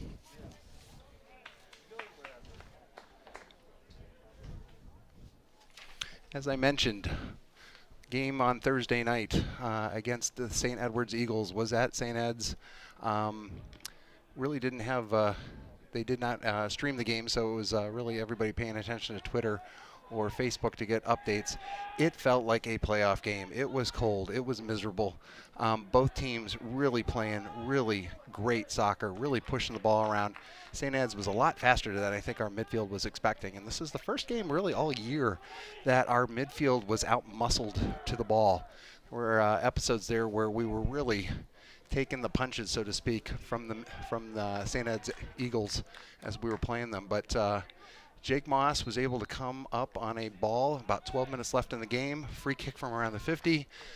Ball came down, top of the box, goalie came out, did get a hand on it, but Jake was able to grab the rebound, one-touch scissor kick, back of the net, upper 90 in the left-hand corner. If you get a chance, check it out on Facebook. It was honestly one of the best goals I've seen in a long time in beauty. And speaking of long, look at that. It's over his hand, and that's, unlucky for Ebert in goal that one got by him, but honestly went right off him and right onto Eric Nwafu's handball. Referee says you can't do that, and we have a free kick for the Minutemen. If you get a chance, though, that goal was really spectacular and definitely something to check out on Facebook. So we'll see where things go here. Minutemen working the ball out of the back. As I mentioned before, Coach Nick DiPompeo with Revere has worked with the majority of the Comet players here on this varsity lineup. As a result, anything you see them doing right out on the field, Coach Nick deserves some credit here as well. So we're seeing some both teams going after the ball there, doing a nicely job, and there was a push to the back, which was called. It'll be a free kick for Revere. We are about 12 minutes into the first half here. Free kick coming up for the Minutemen. Minutemen are having a really good season, and as I say that, they're 8-4-1, strong team. You look at the losses that they've had, losses coming to Bay, who they perennial, also fantastic D2 team that could really beat up just about anybody in the state. As I say that, they've had some fantastic back and forth games, but lost 4-0 to Bay. Hudson, who is up there among the leaders right now, and there's a call. Two guys running into the same ball. Eric Nwafu at 6'4" actually rarely takes the rough end of that, but he did on that one. It'll be a free kick from about 30-odd yards out. Noah Yonke, senior. He is the attacking mid. He will be taking the kick here. I know that he's got several opportunities from some schools that he's looking at. Ball goes in, nicely played. Eric Nwafu is going to come back here on the rebound, and and it is in. Look at that. Jake Moss, goal number 1, 1-0 Comets. That is Jake's 7th goal of the season, and this one he was onside. When you look at goals scored, whether it be professional, college, high school, or even at the younger clubs, generally speaking, if a ball is not able to be cleared, and yes, when it's bouncing around, you don't know where it's going to go. Everybody on defense is just trying to get that ball out of there. But when it takes an unlucky bounce like that and lines up right with an attacker, oftentimes that's what happens. Unfortunately for goalkeeper Ebert, he really had no shot at that one. Revere is attacking immediately, trying to get this one back. We did see in the JV game, ball comes across, headed out by by Kellen Zielinski, senior defender. I will mention actually the starting lineups here in a second. Comets are starting off the game as I'm going to call this Coach Greenhill's main lineup. Let's see if we get the ball here so I can talk versus talking about what's going on in the play. Ball's cleared. We're bouncing around in the middle. Both teams really trying to take control of it. I will say this. It's great seeing a team like the Minutemen that play really nice possession soccer. A lot of short passes to feet. It's very similar, actually, to how we play it here in Solon. But it's fun to watch. I'm surprised with how many teams really are trying to hit the breaking man, give and goes, etc. Not that that's not a good style of play. Just rather see, for me personally, I'd rather see possession soccer. So it's going to be a corner here for the Minutemen. Looks like they're lining up for a short corner. In this case, it was, we think we're going to line up for a short corner, but no. Oh, here we are. It is the short corner. Ball comes across, open man. He's going to have a look, takes the shot. Oh, it comes off, and Zach Baldwin puts his mitts on that one and takes it. I think it was actually going to go a little bit wide of the post, but as goalies will tell you, you never want to take anything for granted, and if it's coming near that goal, they're on it. Anyways, mentioning both teams really trying to play possession soccer. When you play possession soccer, it's a lot of short passes. It's moving the ball, not necessarily down the field, but across the field a lot, looking for the open man. And when you find that open man, or in some cases a reset or across the field, Eric Nwafa playing the ball across, that ball is cleared. Brandon Silverstein pumping the ball up. Noah Yankee's going to essentially look for the rebound here, see what the Revere defender, and he's going to take a push. That doesn't work well for you, Noah. Free kick, Revere. Free kick. There you go, bud. The Comets are starting off as they have really all year. This has been Coach Greenhill's main starting lineup. Ebert's going to go ahead and take the kick here. Zach Baldwin in goal. Had his fourth shutout of the year here against Eds. I know we would love a shutout today. We'll see how that goes. In front of him is Ben Moss and Aaron Kaiser. Aaron being one of the few juniors in the lineup. This is a senior-heavy lineup. Ball's played quickly into the corner. Jake Moss is coming up, and he loses that ball out of bounds. Ran out of real estate. Out on the wings, you've got senior Ryan Funderburk. On the left, you've got on the right, Kellen Zielinski. Kellen is like many of our players. He can play actually several different positions. He has been an offensive striker last couple of years, but they said, hey, we need some help in defense, and honestly, we need some speed. And Kellen said, hey, if that's what you need, I'm there. Although, as I say that, Coach Greenhill has really enjoyed playing him all over the field. Zach puts on one heck of a kick, brings that one down to the 20, and Aaron. And there's going to be a call on that one. Both goalie came out, try and get the ball. I think Andrew Mesmer, was playing the ball as well. They ran into each other. That's one, you hate to see that. And honestly, as a goalie's parent, I'm always going to say I'm going to be looking out for the goalie safety. That was one that was top of the box. Our center, Brian Lakuta, is going to call that one incidental and say play on. And Ebert is fine. That's good to see. That was a kick, though, that went from the Comet 18, I should say the top of the penalty box, bouncing around the 20, and then obviously caught all the way over to Ebert. So goalie to goalie on that one. It's going to be a throw in here for Revere. Both teams, because of club soccer, a lot of these guys play against each other. You know, there's a lot of Everest players here on the Revere squad. We do have some Everest players also for the Comets. I also think there's some CSA players here as well for both teams. Sorry, CSA is now Cleveland Force, no longer Cleveland Soccer Academy. Be a throw in here for Revere. So a lot of these guys know each other. They see each other all the time. It's actually I think one of the really cool things about high school sports is the fact that because of club soccer, most of these guys know each other. They see each other. Nice attack coming in here. Ball goes cross, doesn't go anywhere, and that ball hit his hand on the rebound. Mr. Makuta says you can't do that and whistles that one up. It's going to be a a free kick for the Comets with Zachary Baldwin playing the short ball. Goes across to Ben Moss. Ben sends it over to Aaron Kaiser, one of our juniors in the lineup. He sends it over to Kellen Zielinski. He's going to try and work that ball out of the back, but nothing's going there. Why do you do this? I know this always makes my mom a little nervous when she sees them playing around with the ball right in front of the goal. You do this to stretch out the defense on the other team. You really want to open it up because it creates lanes and openings. We've got a lot of speed up front, and so we really want to try and separate and get openings because it'll allow our guys to run and move to the ball. To do this, you need to stretch out the field. You need to extend it so that there's a lot of space out there. The reverse of that is on defense. Nice tackle there out of bounds. On defense, you try and clog it up. You try and play essentially what they refer to as a short field. You try and put everybody together. You clog up lanes. You make it very hard for anybody to get an open look. Number 3 is going to take that ball. He's looking for the cross. He's got a nice foot. That one stopped by Ryan Feuerberg, but he's going to go ahead and get the rebound. Andrew Mesmer comes over to clear. Ball is stopped. Ball is going to go out of bounds. It's going to be a Revere throw. Continuing the opening, I should say, the starting lineup for the Comets. Across the middle, you've got juniors juniors Brandon Silverstein and Eric Mesmer playing the holding or defending mids. You've got Noah Yonke playing the attacking mid. And then up front, the man with the ball right now, Eric Nwafu, who stands at 6'4". Eric now penetrates. He tries windbite. Beautiful ball over. Oh, shoot. Beautiful. Served up a gift to Noah Yonke. Just needed to tap and try and get that one by Ebert. Put that one over the goal. Made that a little bit too easy for Mr. Ebert. Comet substitutions coming in. Number 21, Xander Morales coming in for Jake Moss, who was the starting right wing. And number 16, Tyler Pollock coming in to replace Brandon Silverstein.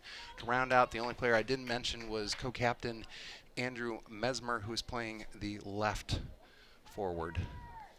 So we've now seen our first round of reserves coming in. We've got about 20 minutes left in the first half. Eric Nwafu snuggling up on that ball. He's going to make the cross, tries to put it over, and that one hits actually the football upright. That is out of bounds. It'll be a goal kick for Ebert.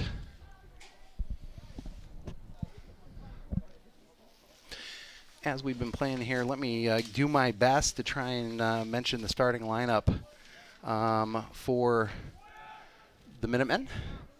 As I say this, I don't have position. Oh, I do have position. Excuse me. Trent Ebert is the goalkeeper. I'm just going to go in order here. Tommy Booser is one of the mids or defenders. Joey Klein, one of the co-captains, playing in the mid. James Effinger, number 25, a defender. Number 26, Adam Haggerty, midfielder. Number 24, midfielder forward Trevor Rohrenbaugh. Number 14, Ryan Brown, defender. In the midfield, Desmond Johnston, number 7. Number 6, Kalen, oh boy, I'm going to say Militia. I'm not sure that's right. Forgive me there. Ball is stolen, in this case, by number 2. That's being Joey Klein. Plays the ball across. Nice ball across there to number 24, Trevor Rohrenbaugh. Ball is cleared by Ben Moss. Rounding this out, Jaden Yankovic, who plays midfield and forward at number 10. And then finally, Zach Eiler, number 4, defender for the Minutemen. Both teams really just, we're seeing a lot of attacks and counterattacks. Not a lot of action between the 30s, between the midfield, so to speak. Both teams are really playing a lot of high tempo here, really trying to create opportunities. Eric Nwafu is coming around. Oh, tried to make the cross there. Could not get through defender number 25, James Effinger, on that one. This will be a throw for Ryan Funderburk. Earlier this year against Avon Lake, we counted Funderburk had 10, 12 different throw-ins in that game. You figure he's throwing anywhere from 25 to 30 yards. That's over 300 yards of throwing. That would actually put him pretty good numbers for a quarterback.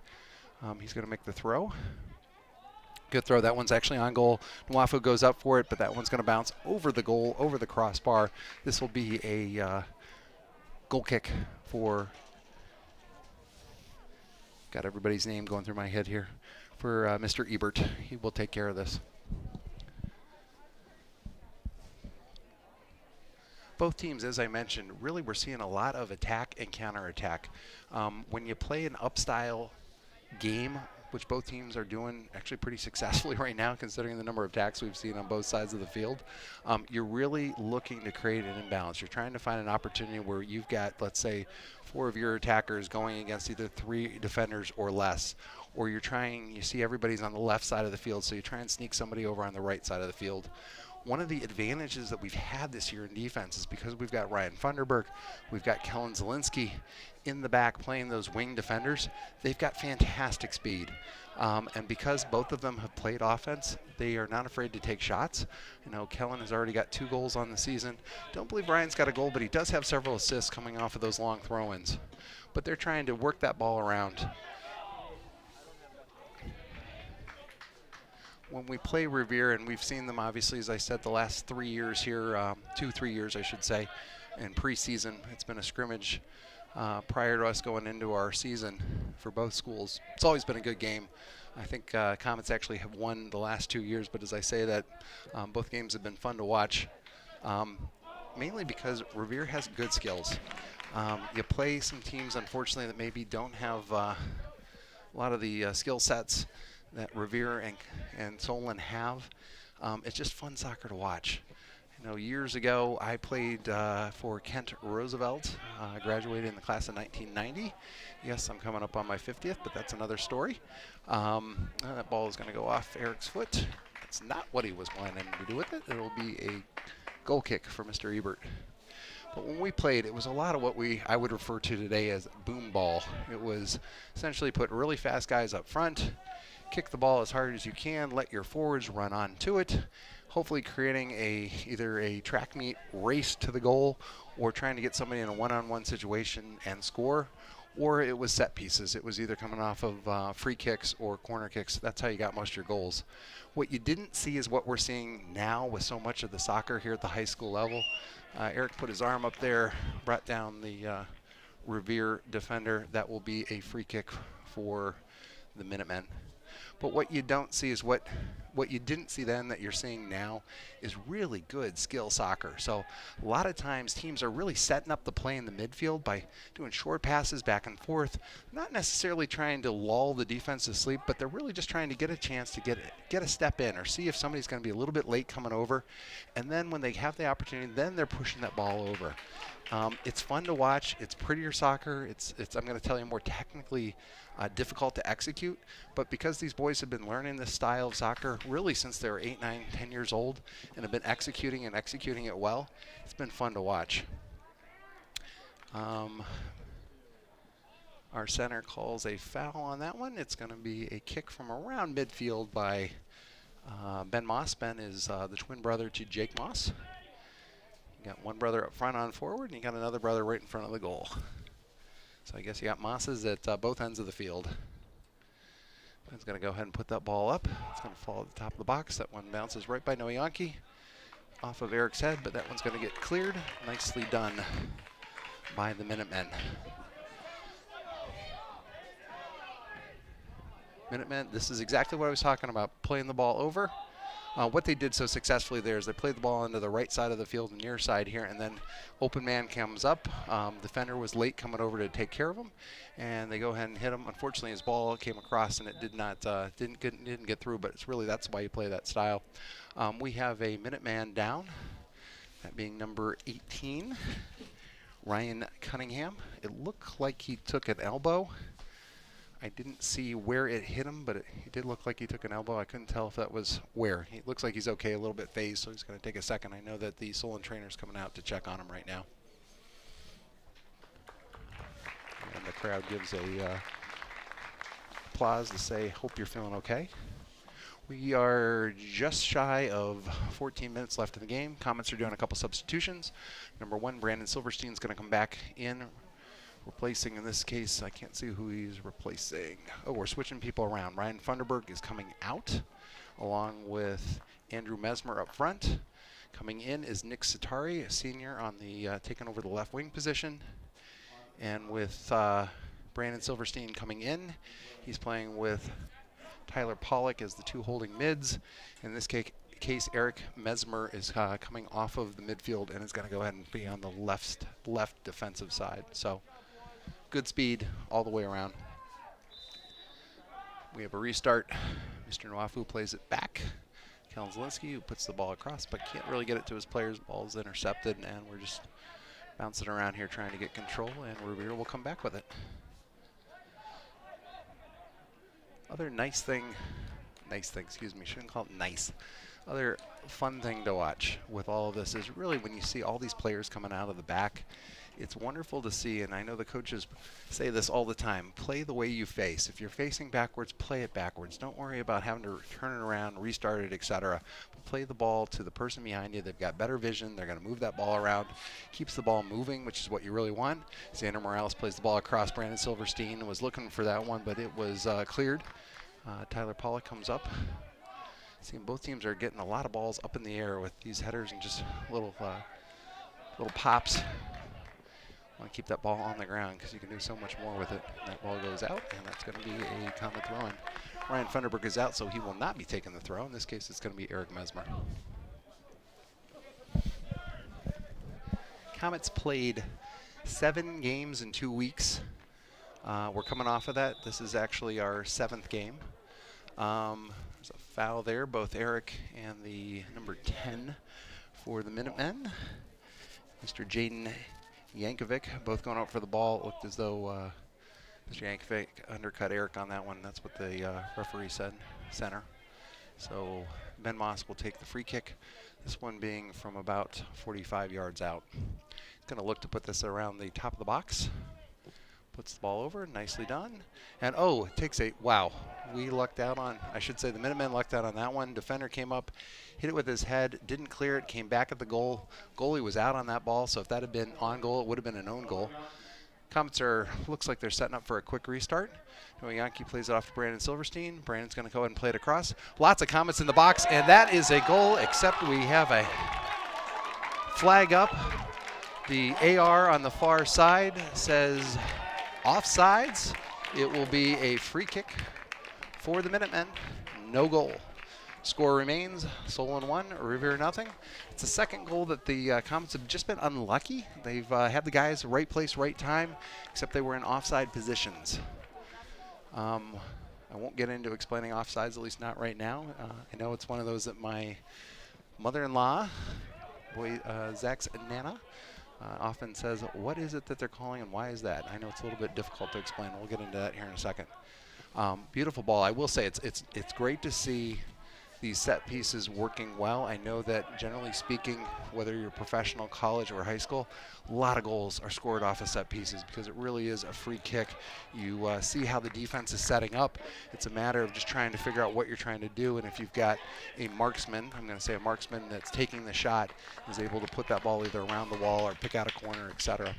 You know, my son, Zach, in goal, he's always watching the corners and trying to make sure that the walls are set up properly so that there's no direct shot on goal. This is what I'm talking about by beautiful passing. Revere's doing a really nice job with the passing. Aaron Kaiser is trying to figure out what he's going to do. He's going to play back to Zach. Zach's going to run out of real estate if he doesn't kick it there. That ball's going to go in, and I think he misjudged that one a little bit. Played that ball way out of bounds, but that's okay. Let the defense set up.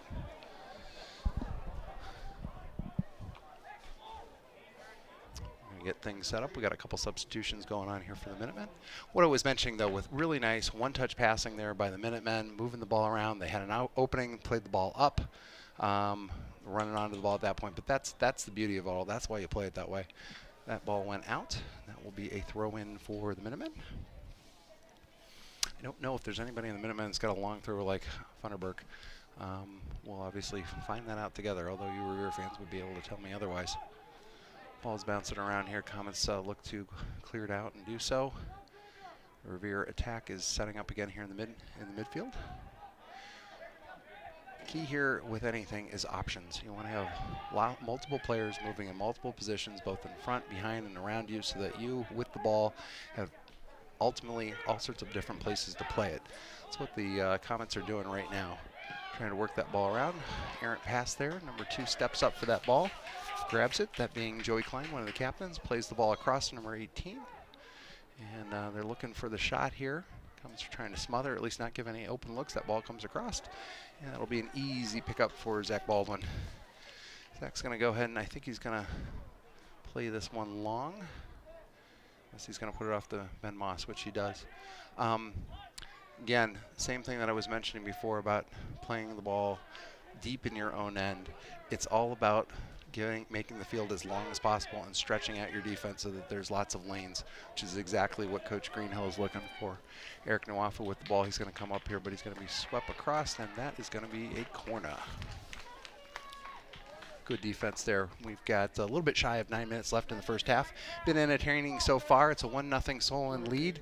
2 goals were whistled off because of offsides. As I say that, the Minuteman attack has been good. A couple shots on goal as well, but a lot of attack and counterattack. Noah Yankee, senior midfielder, is going to go ahead and take the corner. He's looking for the head of Eric Nwafu on this one. Ball comes up. Eric trips actually, and Kellen Zielinski ends up taking that ball but puts it over. I don't think Kellen was ever expecting that ball to get to him. One of those cases where a ball hits him, it's like, oh shoot, that wasn't supposed to hit me. Puts that ball harmlessly over the goal, and it will be a goal kick for Mr. Ebert. Beautiful day. I'll tell you what. These are the days that we dream about when we think about late October, when it finally gets past us that we're out of the heat and sunshine of the summer. It's days like this that, man, I wish we had more of. Ball played up in the middle. Both teams really trying to establish it there. And Brandon Silverstein's going to take control. And they're going to play the ball back to Eric Mesmer, who takes a step up. And I don't know how we're keeping that ball in. Yep, I figured it had to have gone out over the end line. That'll be a Minuteman throw-in. If you are from Revere, you know this already, so I'm going to just mention this to the Solon fans. Revere has a fantastic program. They really, really do. They have consistently played a very tough schedule. I know Bay, who is always, it seems like, in the state Final Four or in the deep in the playoffs, play Bay every year. You know, in the past they've played Chagrin Falls. Chagrin Falls is having a heck of a year. I believe they had their first loss of the season. They've got some incredible number of shutouts that they're running here as well. But they in the past have played Chagrin Falls as well. Routinely will play Cuyahoga Valley Christian Academy, CVCA, great D2 program as well. Eric Mesmer initially thought he was going to go up for that ball. Both guys battling there. A little bit of hand checking by both guys going on there. That ball falls out, and they're going to call a goal kick. But I say that just because I give a lot of credit to programs that really can play a lot of easier schools. And as I say that, a lot of schools that maybe aren't to this level in talent, they want to get a Solon or they want to get a Revere on their schedule because it looks good and it's a chance for their kids to play some of the best in the area. Where I give a lot of credit to is when you've got a program like Revere that consistently, you don't always know what type of talent you're going to have coming through, but always wants to play the really good schools, the really good programs, because it honestly just makes your team better. You get better by playing against players who are better than yourself, and they do that consistently. I'd like to believe it's probably one of the reasons why Revere continues to go deep in the playoffs just about every season. We got an attack coming up here on the right side. Comet's having problems clearing it. Ball's going to come out to the side. He keeps that ball in. He gets by his defender. Stepping up. Tyler Pollock's going to go ahead and clear that one. Just pop it over the top. This is actually one of those dangerous plays here. Eric's arm hits that one. Good call. I will tell you, it's an optical illusion with Eric Nwafu. He is so tall, and when he runs, it doesn't look like he's running that fast. And then you realize how long those legs are and how his stride, he flies. He really flies. But he does it so effortlessly, you don't think he's running as fast as he is.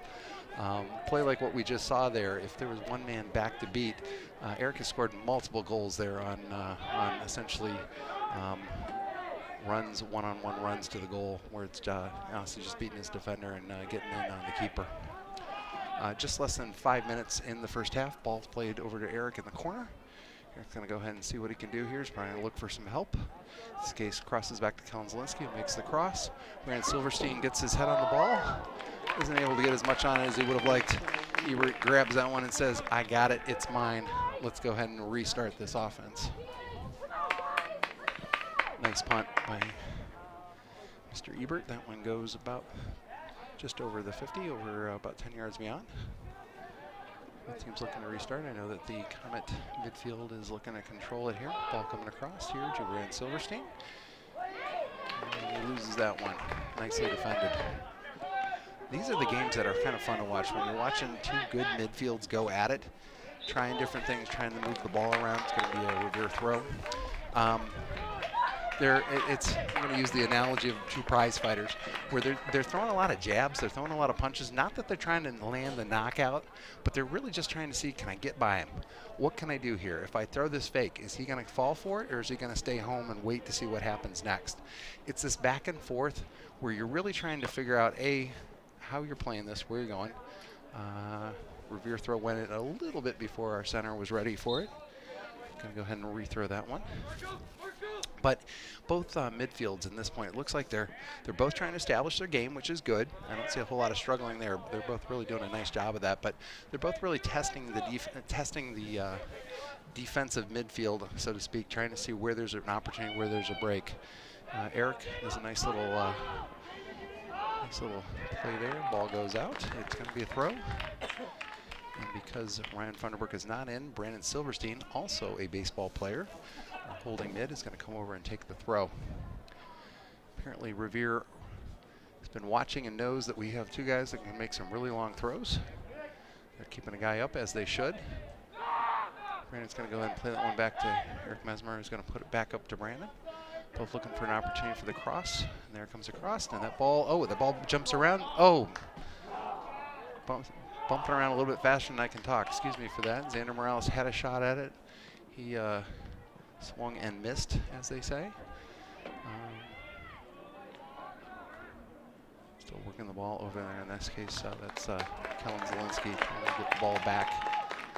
Playing the ball across there, and we're still trying to pop it. This is what you see here is Minutemen doing exactly what they should. They're really clogging the box. They're essentially, instead of playing the entire field, they're putting as many guys in essentially 30-odd yards, etc., to make it very difficult to get through. And right there's why you do it. Stop the attack. Ball's played over, and that one's going to go out. We're just a little bit shy at 2 minutes now in the game. Again, Solon up 1-0. Entertaining first half. Both teams attacking, I'm going to say at will here, or at least trying to get some things going here. I gotta learn some names here because I keep seeing the same faces on the Revere team running the ball up, and I don't know the names of the guys that are coming up here. 12, Tommy Booser. Excuse me, I keep seeing him running up in the middle. He seems to always be in the right place at the right time. Talking a little bit more, I'll hit on some of our players here in the second half when we have a little bit more chance to talk. And we've got a little special thing coming up here at halftime. One of our coaches, assistant coach Richie Webb, is going to be leaving us and heading back to home being for him London, England. He's been here, came over to play for Hiram, and then after graduating from Hiram, he and head comic coach Ryan Greenhill, good friends, and Ryan said, hey, I'm going to take over the Solon program. Do you want to join me on the coaching staff? Which he said yes, and he's been here the last 5 years. He's been an asset to the program and really popular with the players and their parents. We have a little send-off for Mr. Webb that he knows nothing about. That's always fun to see. It's going to be a goal kick for Zach Baldwin. Going to place this one out. We're down to less than 30 seconds. See how far Zach kicks this one, since they're telling him to go ahead and kick it away. Ball's up. That one's going to fall just around the 50. Nicely defended there by Minutemen. Ball goes over the corner. Eric Mwafu is going to run onto it. He turns on the afterburners. Looks like he gets an edge. His defender fell. And there's the shot. Oh, nope. And that ball is going to head off. 2-1 and called. That ends our first half. The difference being one goal by Jake Moss to put the Comets up 1-0. We will see you right after break. I'm going to step over here to do PA as we announce our special thing for Richie Webb. Thanks so much.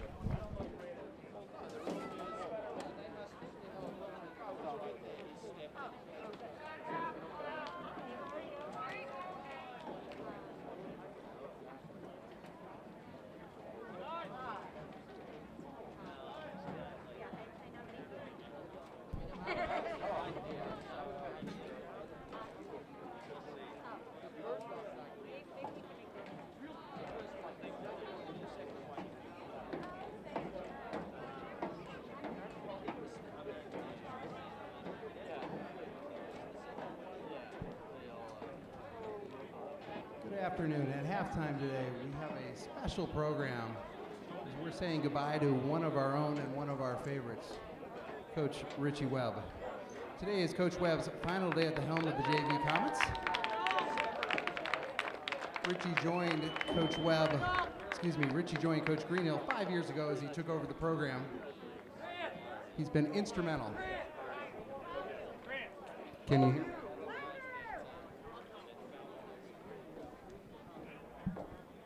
Can you hear me?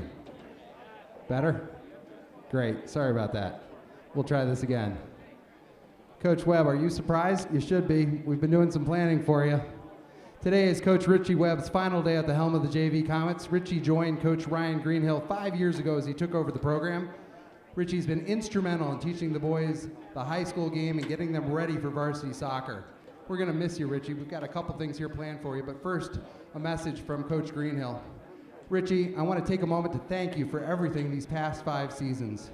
After countless SSC and high school games, it's still hard to believe this will be one of our last games coaching together. You've been an incredible coach, a role model, and an even better friend all these years. You've been part of some of the most memorable moments of my life, and I can't thank you enough for all you've done for me. On behalf of everyone here at Solon, we want to wish you the very best, and we can't wait to see what adventures you get yourself into back in London. We have a special video that we put together, Richie. I think you're going to see some surprises in here too.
But now it's time for the next adventure, the next chapter in your life, and I hope that it will be equally successful in the UK as you have been there.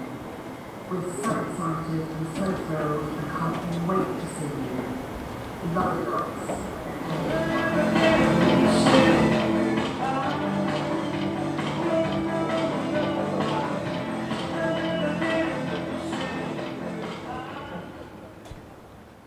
Can we give Coach Richie a big round of applause?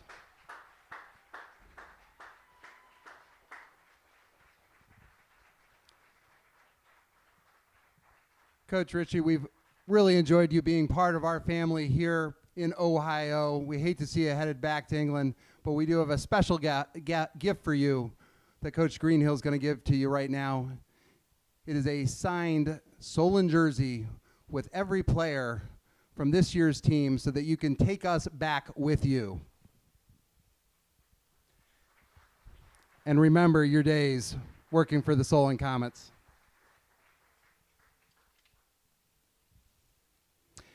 We're going to miss you, Coach Richie. On behalf of all the Comets players, past and present, coaches, families, and friends, we wish you all the very best as you return to London. And please remember, you will always be a Comet and have a place home here with us. Thank you, Coach.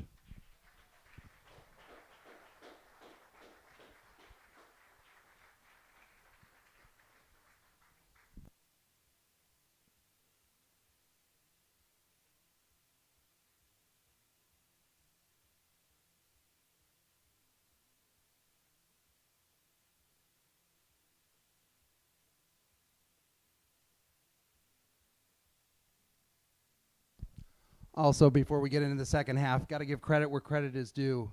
Chiwa Groff did a heck of a job.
Good afternoon again. Hopefully you had a chance to take a quick break there, and if you didn't, you had a chance to watch us do a nice little send-off to Coach Richie Webb, who has been honestly just a member of the team Really, really well liked. It's when you look at coaches, yes, they're coaching you on soccer, they're making you a better player, but the best coaches are the ones that make you a better person. And Richie Webb has definitely done that for all the players that he's worked with. I think he also has the difficult position that his job is to make the JV players better, so good that they get pulled up to varsity. He has done that so well, and as I say that, there's not a guy on varsity this year that hasn't played for Coach Webb at some point. So he will be missed, but we know he's going to be on to greater and better things back in his home country of England. So I know he's also a Man U fan as well, so he'll have a chance to go catch some games back in London. So we'll go ahead and we'll get the second half started here in a second. Both teams are on the field. Our center, Mr. Jason Makuta, whistles it up, and we are off and going. It looks as though the Comets are starting the game starting the second half as they did the game. Ball going here to Jake Moss, who had our first goal. Jake gets the turnaround there, puts the cross over. The Revere defense jumps on it and says, no, I got it. It's going to be a throw in here for the Minutemen. Really entertaining first half. Both teams really trying to set their style, and I think you see two good possession style teams running into each other right now. This is what you get. A lot of back and forth.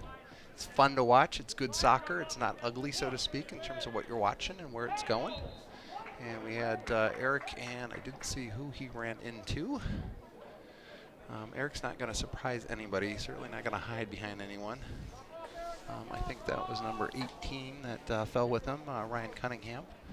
Seems as though he has draped. I'm going to guess he pulled the short straw and said, hey, you get to cover Eric Nwafu today. Good luck with that. As I look over, Eric appears to be about a head taller than Ryan, but Ryan's doing a nice job on him. Ebert goes ahead and kicks the ball up. That ball's coming down into the Comet box. Zach Baldwin smothers on it. He's going to play the ball short to Kellen Zielinski. Going to work that ball out of the back. Kellen surveys his options. Says, I'm going to play it back and let Mr. Kaiser see if he sees the field a little differently. Plays the ball back to Kellen. Plays the ball around. I want to give a shout out to the girls Comets team. As they're entering the end of their season and going into playoffs as well. They have been a wonderful, I will say, both the boys have done a great job cheering for the girls, and the girls have done a phenomenal job at cheering for the boys this year. Especially when we were over at St. Ed's on Thursday to hear the Comet girls team loud. I'm not going to say obnoxious, I'm going to say loud. Loud and cheering on the boys. It was a wonderful addition, and it's always good to have them there with us. So I know that the boys have been making a point to watch the ladies as well. They're having a good team, a good year as well. I know that at this point everything really doesn't matter because we're about to go into the playoffs, the second season, if you will, and that's when things get really, really interesting. I'm going to talk about the playoffs here in just a second as well as we're moving the ball around. Comets drew a first round bye. Really interesting system of what the OHSAA is using this year. Not what they've done in the past. In the past you had smaller districts. Obviously they're all around the schools around here. We would routinely play Stowe, we'd play Hudson, we'd play Walsh, we'd play Twinsburg, all teams that are right here. They're what you would expect. This year they decided to do what they're referring to as a super region or super regional. They put 37 teams. Ball coming around here. Ben Moss goes and clears that one out. It's going to be a throw for the Comets. They gave 37 teams. Each coach picked their top teams and essentially ordered them. From there, 3 teams were established as 1, 2, 3. Those teams were sent to the top of the districts, 3 individual districts they created. In this case, it was Hudson was the overall number 1. Maslin Jackson was the overall number 2, also then the top seed in their district. And then number 3 was Archbishop Hoban out of Akron. Hoban, not typically known as a great soccer school. Honestly, they're a really good football school, among other things. But they have good years every once and again, and this year they're having a great season. Earned that number 3 spot. Comets ended up coming in 4th out of the 37 teams, which allowed Coach Greenhill the option to go ahead and pick which bracket he wanted to be in. And wisely said, I don't want to play Hudson. I don't want to play Maslin Jackson, at least not yet. I want to go with Hoban. So we're in Hoban's district. It because of how we're doing this, though, and this is the part where every team got a chance to pick an order. So we were fourth, so we got the first pick to figure out exactly which bracket we wanted to go in. Then the fifth team, sixth team, et cetera, on down the line. The interesting thing this year, though, is because every team got a chance to pick which bracket they were going to go into until you were at the bottom, and then you were kind of slated. You could either go into this bracket or that bracket or that bracket. There weren't a whole lot of spots left at that point. But at that point, we are going to play the winner of Brush and Madison. It has been at least 3 years since we played Brush. Good team, but really couldn't keep up with us a couple of years ago. I'm going to say that I think we're probably much faster than they are this year as well. So we'll see how that goes. We've never played Madison, so if Madison ends up winning that one, this would be a first. Ball comes in here. Oh my gosh, and it's a goal. Wow, wow, wow! Did you just see that? Andrew Mesmer. I'm going to call that a half bicycle. Ball came in from the corner. Andrew goes ahead and takes that ball backwards, forwards, and into the back of the net. That was a beauty. Comets up 2-0 over Revere. Just barely 5 minutes into the second half. They don't get much prettier than that one. Wow. And with that, Andrew Mesmer now is in first as far as goals scored for the Comets this season, that being his 8th goal of the year. And wow, he made it impressive. Apparently he was motivated by the 4 goals he scored against Elyria earlier this week and said, how do I top that? I do a half bicycle and put it in the back of the net. That's how I do it. That was pretty. I think that caught everybody off guard, and I'm going to tell you it caught us off guard here as well. We have an attack going by Revere here. Unfortunately it had a really nice run going there, but ran out of real estate and took it over the end line. It's going to be a goal kick for Zach Baldwin. Boy, that was exciting, especially as I was talking boring stuff like playoffs and how those things come together. As I was saying, Madison, Brush, they're going to play each other on Wednesday. We have a first-round bye. Interestingly enough, Coach Greenhill said it has not been since the first week before we started a week before our first game. That was the only time this season that we played and had 5 days of practice complete this entire season. So much early on was really just trying to get the boys up and going here. I know our first 2 games against, really the first 3 games when we played Strongsville. Eric Nwafu's coming up on the ball. He's going to get the cross here, save that one from going over the end, puts it in the middle. That ball goes out. And Andrew Mesmer tried to get that ball. Unfortunately, he ended up kicking the foot of Mr. Cunningham, Ryan Cunningham. That's going to warrant a card. And that was, don't disagree with that one. That was one where he came across and swiped with his cleat. So, good call. Andrew's going to come out. Nick Satari is going to come in. We started the season, though, at Strongsville, a game that I know the boys would like to have back. We simply just did not have our legs. At that point, Strongsville was in their 7th or 8th game of the year, so more than halfway through. They looked great in terms of their fitness and what they were able to do. We weren't up close to that. I know that Coach Greenhill ended up putting a lot of guys in. A lot of guys were really winded. Saw a lot of guys with their hands on their thighs, which is obviously a sign that they're exhausted and winded. We ended up tying that game 1-1. Attack coming up here through Revere, trying to work the ball through the middle. Some nice short passing. Ball gets sent back out. It's going to be a throw. Jake Moss takes the quick throw. Eric Nwafu's now in a foot race trying to get to the goal, and that ball goes out, and Eric ran through the defender, and that is going to be a free kick for the Minutemen. 1-1 tie. We next went to Medina. Medina is hands down one of the best programs in Ohio, and definitely one of the best programs in Northeast Ohio. Played a great half. Down 1-0 at halftime. Second half, just lost it. The wheels fell off the wagon. Didn't have the energy to keep up with a high-powered Medina offense. Boys ended up dropping that game 3-0. Medina was definitely the better team. Can't take anything away. It wasn't a situation like with Strongsville where I think we were really the better team. We just didn't have the legs to keep up with them. Third game out. was our senior night, which turned out to be our first home game, that being against the Mentor Cardinals. Good ball, good game going in there. Ball's coming up here. Zach's going to come out and grab that one. You can see here that Revere is really stepping up their play. They're starting to put more guys through the middle. Nice little give and goes, trying to catch Comets asleep or trying to get really just a step on that defender and get in front of them. Smart soccer, it's the right thing to do, especially when you're down by 2 goals. You got to get a goal quickly so that you can bring this score back to being down by 1 and make it close. We ended up having Mentor here. Better game. The boys were able to keep up. Fitness was decent. 3-1 win. Still sloppy. It showed that we really hadn't been playing. It showed that we hadn't had any real competition, or hadn't played any competition, I should say, since March. But every game got a little bit better. And I think we first really saw it when we went out to Avon Lake right after the Mentor game. We lost to the Shoremen 1-0.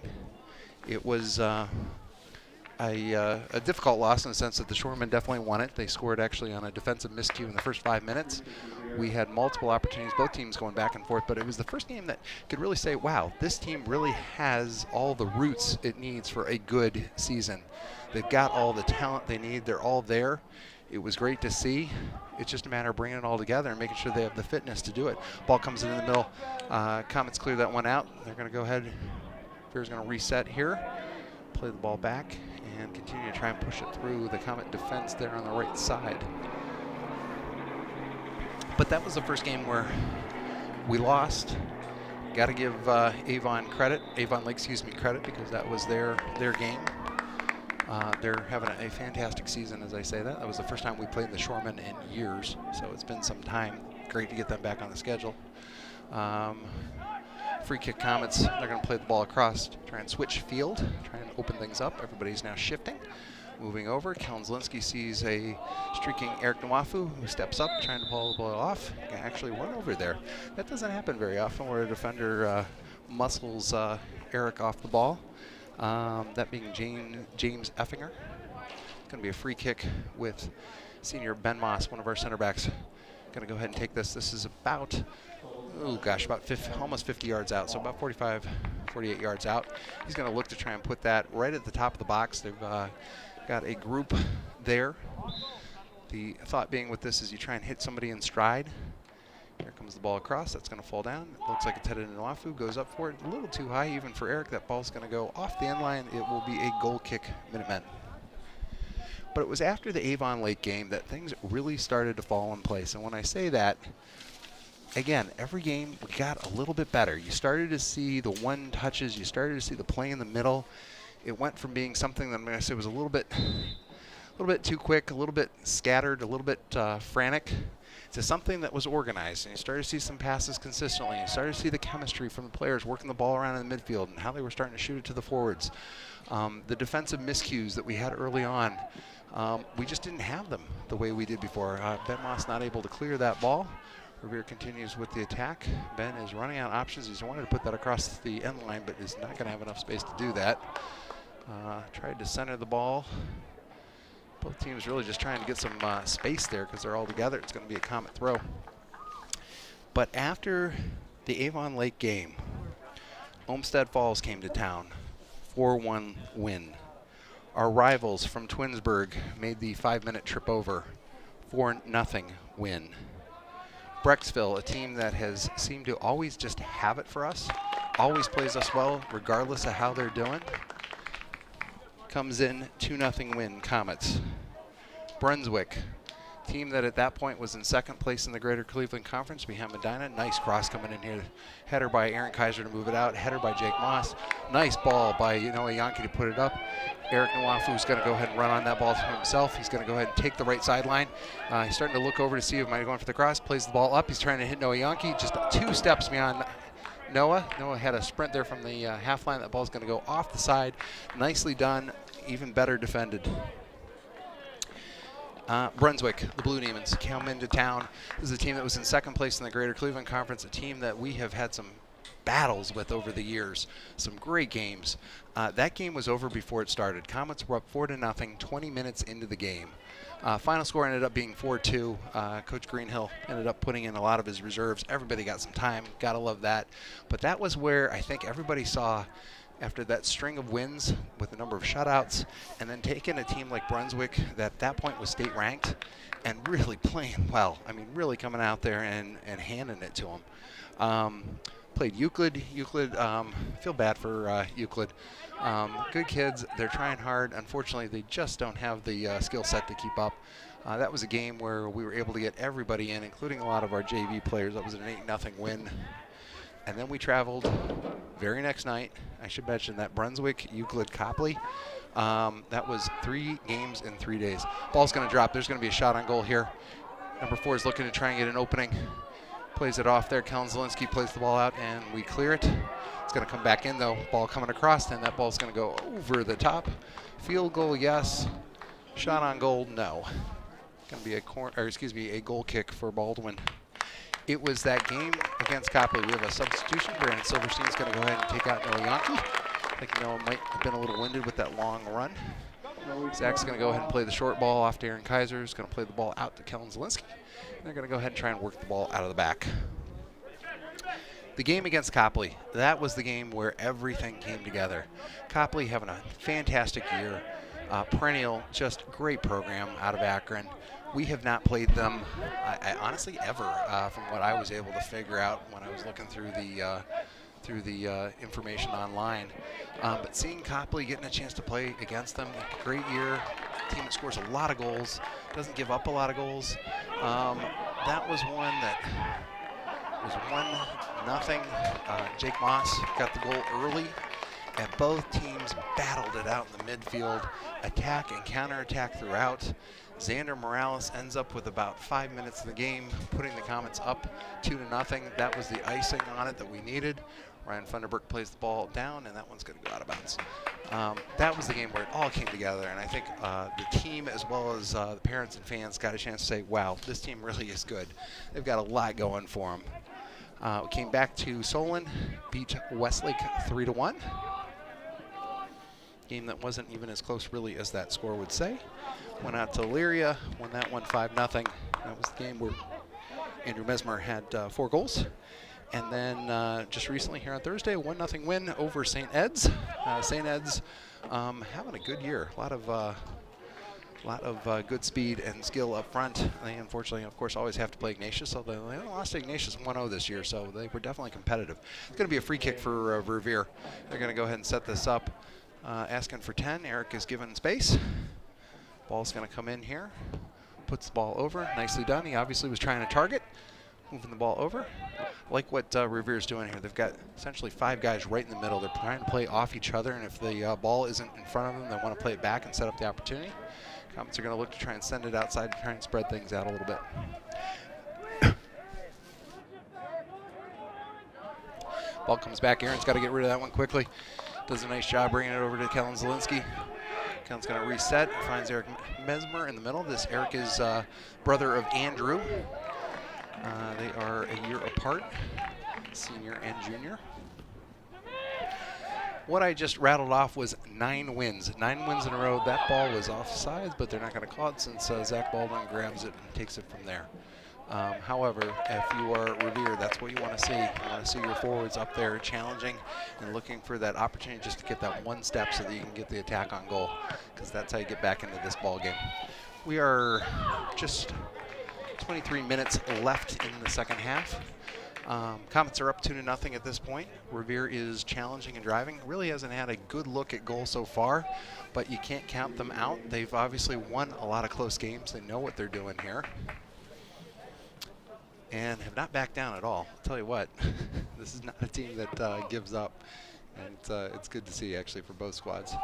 Ball's coming across there. We're seeing a lot of nice stack. I'm going to tell you that Revere is winning the ball up until they get into that defensive third for the Comets, and there the defense is doing a really nice job of slowing things down. Comets are going to have a change here. Jake Moss is going to come out, get his breath. Xander Morales is now in at the right wing. Xander has got 2 goals on the year, and honestly, he has played all over the place. He has been one of the backup defenders. He has been playing holding mid, and because of his goal scoring, and he's had some beautiful goals, Coach Greenhill said, I need to get you up front and part of that lineup so that we can get some goals here as well. So he's done a nice job with that. Brings a totally different style of play. Nice 1-2 touch here. Going to play that ball out. He's got lanes. He's going to look for the cross, puts it over and over the goal. I don't think that's what he was intending on doing because he had a guy front post, a guy back post, and 2 guys in the middle. So the positioning was right, just wasn't able to service it up there the way he wanted to. Right idea, though, all the way around. Zach's going to go ahead and figure out if this ball's going to go short or long. I'm going to guess he's going to play it short because we've been doing that all day. We'll tell you that that was 9 wins in a row. Comets are playing for their 10th win in a row. If they are able to do that today, and by no means am I saying it's a given, because it is not even close, not against Revere. If we're able to get the 10 wins, the last Comet team to do that was back in 2007. That was Coach Greenhill's team when he played for the Comets. It's been a while, but we would tie the longest string that we've seen from the Comets as far as a winning streak, and obviously taking that into the playoffs would be fantastic. Ball goes over the end line. It will be a goal kick for Revere. That's sort of a quick summary on how the year has gone. It's amazing when you realize that we have played 14 games in 32 days. We essentially had over 6 weeks of the schedule cut out because Solon did not come back initially when August 1st, when teams could start practicing and tryouts and do all that they needed to do to prep for the season. Solon at that point said, we are not coming back. We're going to keep kids at home for safety. Obviously doing that out of abundance of caution, as they should. And it was only when we got past Labor Day that Solon decided that they would go ahead and bring sports back. Students actually, this week is the first week that Solon High School is back. Students coming in 2 days a week. Again, I know every district is doing this their own way. I'm not saying right, wrong, or indifferent.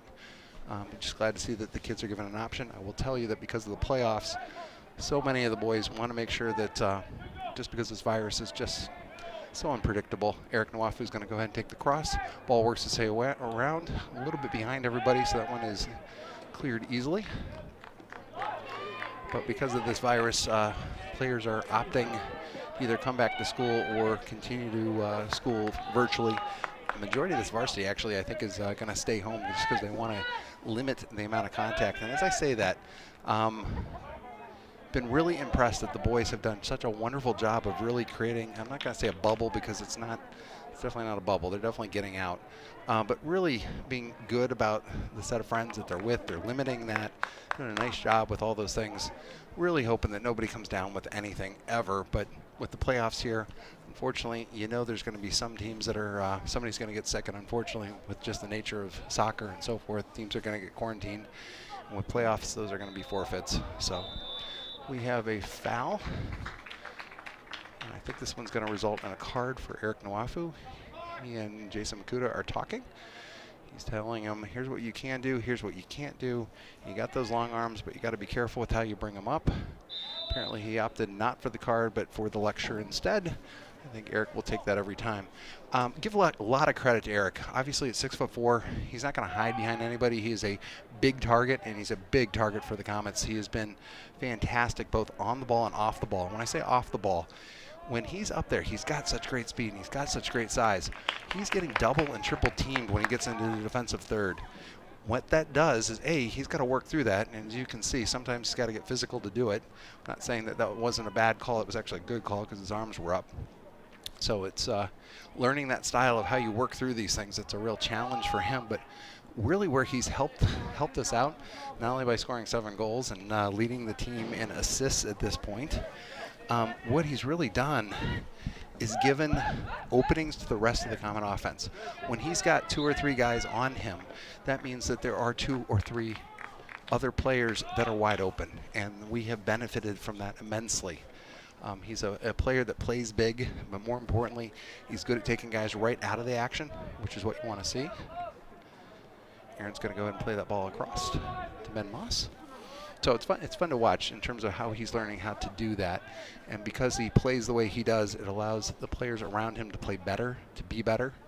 And when you look at a Michael Jordan or a LeBron James or any of those standout basketball players, it's obviously what they bring to the game, but it's because they're so good that it changes how defenses play them, and as a result, it creates openings.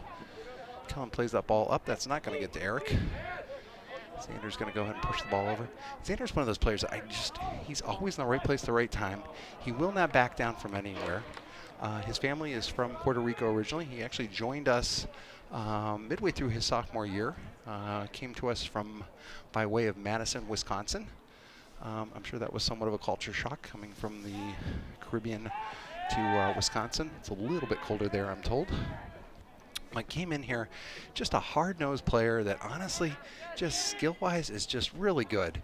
The only way you're going to beat him is with speed. Maybe he could be a little bit faster, but honestly, his skill set is just a very sound player with how he plays. And that's been one of the big benefits of this entire Comets offense, or excuse me, this entire Comets team this year. Just a lot of strength. A lot of strength on the bench, a lot of strength on the field itself. You got players that can play multiple positions.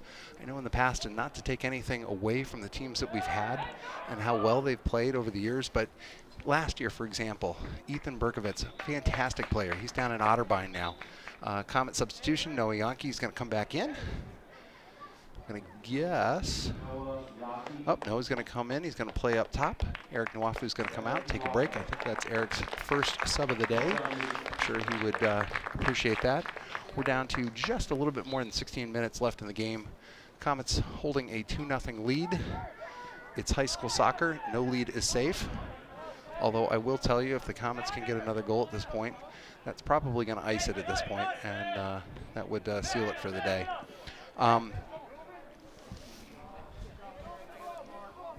But with so many players that can play multiple positions. Last year, I was saying with Ethan Berkovitz, Ethan, fantastic player, scored 20 goals. Billy Furlong, fantastic wing. I don't remember how many goals he had, but just a really, really good player that everybody knew. He was second team All-State his junior year. He was a marked man his senior year. Everybody knew him, but just continued to deliver and just do a great job all the way around. But really, there were good players all around on that team, but that was the scoring. Those were the guys that were going to get the goals. You're going to have some other guys that might get a goal here or there, but realistically, that's who they were channeling the ball through. Ball comes across, and that one's going to go out of bounds. This year, the scoring is all over the place. And when I say that, there are 9 Comet players who have gotten their names in the scoring sheet this year. We've not seen scoring like that in terms of just around the team the way it has been. Now, yes, we've got 3 guys that are at the top here now with Mr. Mesmer, Andrew Mesmer now leading with goals scored, but he's got Eric Nwafu right there with him. And then Jake Moss is now there as well. So you got 3 guys that have scored 8, 7, and 7 goals. Revere attack coming up the middle now. Trying to play that ball off to the side. Runs through the defense, doing nicely. He's got to get some separation here. Trying to find somebody to work with. Nice penetrating run, but he didn't have anybody coming up for him. Comets do not do a good job getting that one out of there. Those are always frustrating when you are able to penetrate and get a nice attack going, that being Tommy Bussard there. But not having your players around you to help you out. One man cannot defeat an entire team. Yankee plays that ball back to Brandon Silverstein. Brandon, as I mentioned, is one of the other baseball players on the team. Brandon is Brandon, Tyler Pollock, Zach Baldwin, Eric Nwafu, all put on a ton of muscle back in March when the pandemic hit and we were all working from home. It was encouraging to see that the boys weren't able to be on playing with their club teams, but at least were in the gym working out. We have a substitution coming in. Nick Satari is coming out. He's playing left wing. Nice job, Nick. Jake Moss, who had our first goal on the day, comes in to take his spot over on the left side. Kellen Zielinski's going to play that one to Xander Morales. I think Kellen's going to probably try and send that one in. Nope, we're going to play that one around as we should be, trying to find an opening. Hope you're enjoying the broadcast today. Again, shout out to everyone at SCTV. That ball's coming across. Noah Yankee gets his head on it. Unfortunately, that one's not going the way we want. It's going outside. That's okay. Nicely defended there. Coming up here. Got some nice penetrating runs here again. Whoops, he falls over. Not sure what he was trying to do there. Oop. We're talking about trying to create a mistake. Plays the ball off. That ball's not going to get out, but still has it. Ball comes over the end line. This will be a corner kick for the Minutemen. And substitutions coming in here for the Minutemen as well. We are just shy of 13 minutes left in the game. We're getting into crunch time. This is when the Minutemen are probably going to want to send more guys up, trying to create an imbalance, trying to get an opportunity for the attack. They are dangerous from this area.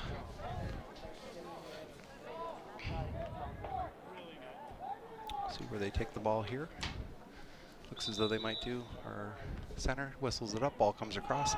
That one's nicely played. There's going to be a head on that one. That's coming over. Zach Baldwin comes in to grab that one. Nicely done, Zach. 2 hands on. Takes it out of danger. I'll tell you, Zach's having a different year for him. In the past, I always thought we had good defense. But he ended up making some pretty acrobatic saves every single game. This year, it's a whole lot of playing high off his line and coming out and smothering things before they even get started, mainly because his defense is just not giving anybody an open look, which totally changes the perspective for a goalie when you know that your defense is going to get that ball. Oh, nice ball here. We'll see if Noah can get to it. Nope, that ball is going to go out. Essentially trying to cut the lane there. Instead of playing the ball straight up, put it over at a corner. Goalie can't come out on it. If your guy can get over there fast enough, you get the ball and then can set it up from there, try and win the baseline. Comets are going to be making some additional subs here as well. With us playing 14 games in 32 odd days, I will tell you the last 2 weeks with playing 7 games in 2 weeks, boys have looked actually a little tired. Not that they would let it show. They've been playing with a lot of energy, but you just see them getting a little bit tired, a little bit winded, maybe on some balls where you wouldn't think that they'd have that problem. Comet substitution. Eric Mesmer is coming out. Coming in is Alex Rosen.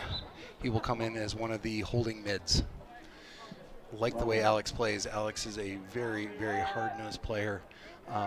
Really soccer smart. When I say that, good soccer intelligence. Just like other sports, you have some people that are just naturally gifted. And when I say naturally gifted, not saying that they're smart or dumb or otherwise.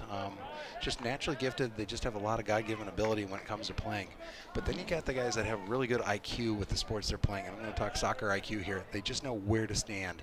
They know why they need to work on the fundamentals here versus trying to make that incredible shot, because they know that the pass that you put that's just barely beyond the defender's foot that offensive player can run on, it makes all the difference. Alex is that type of a player. It's fun to watch him play, and I'm glad to see he's getting some time here as well.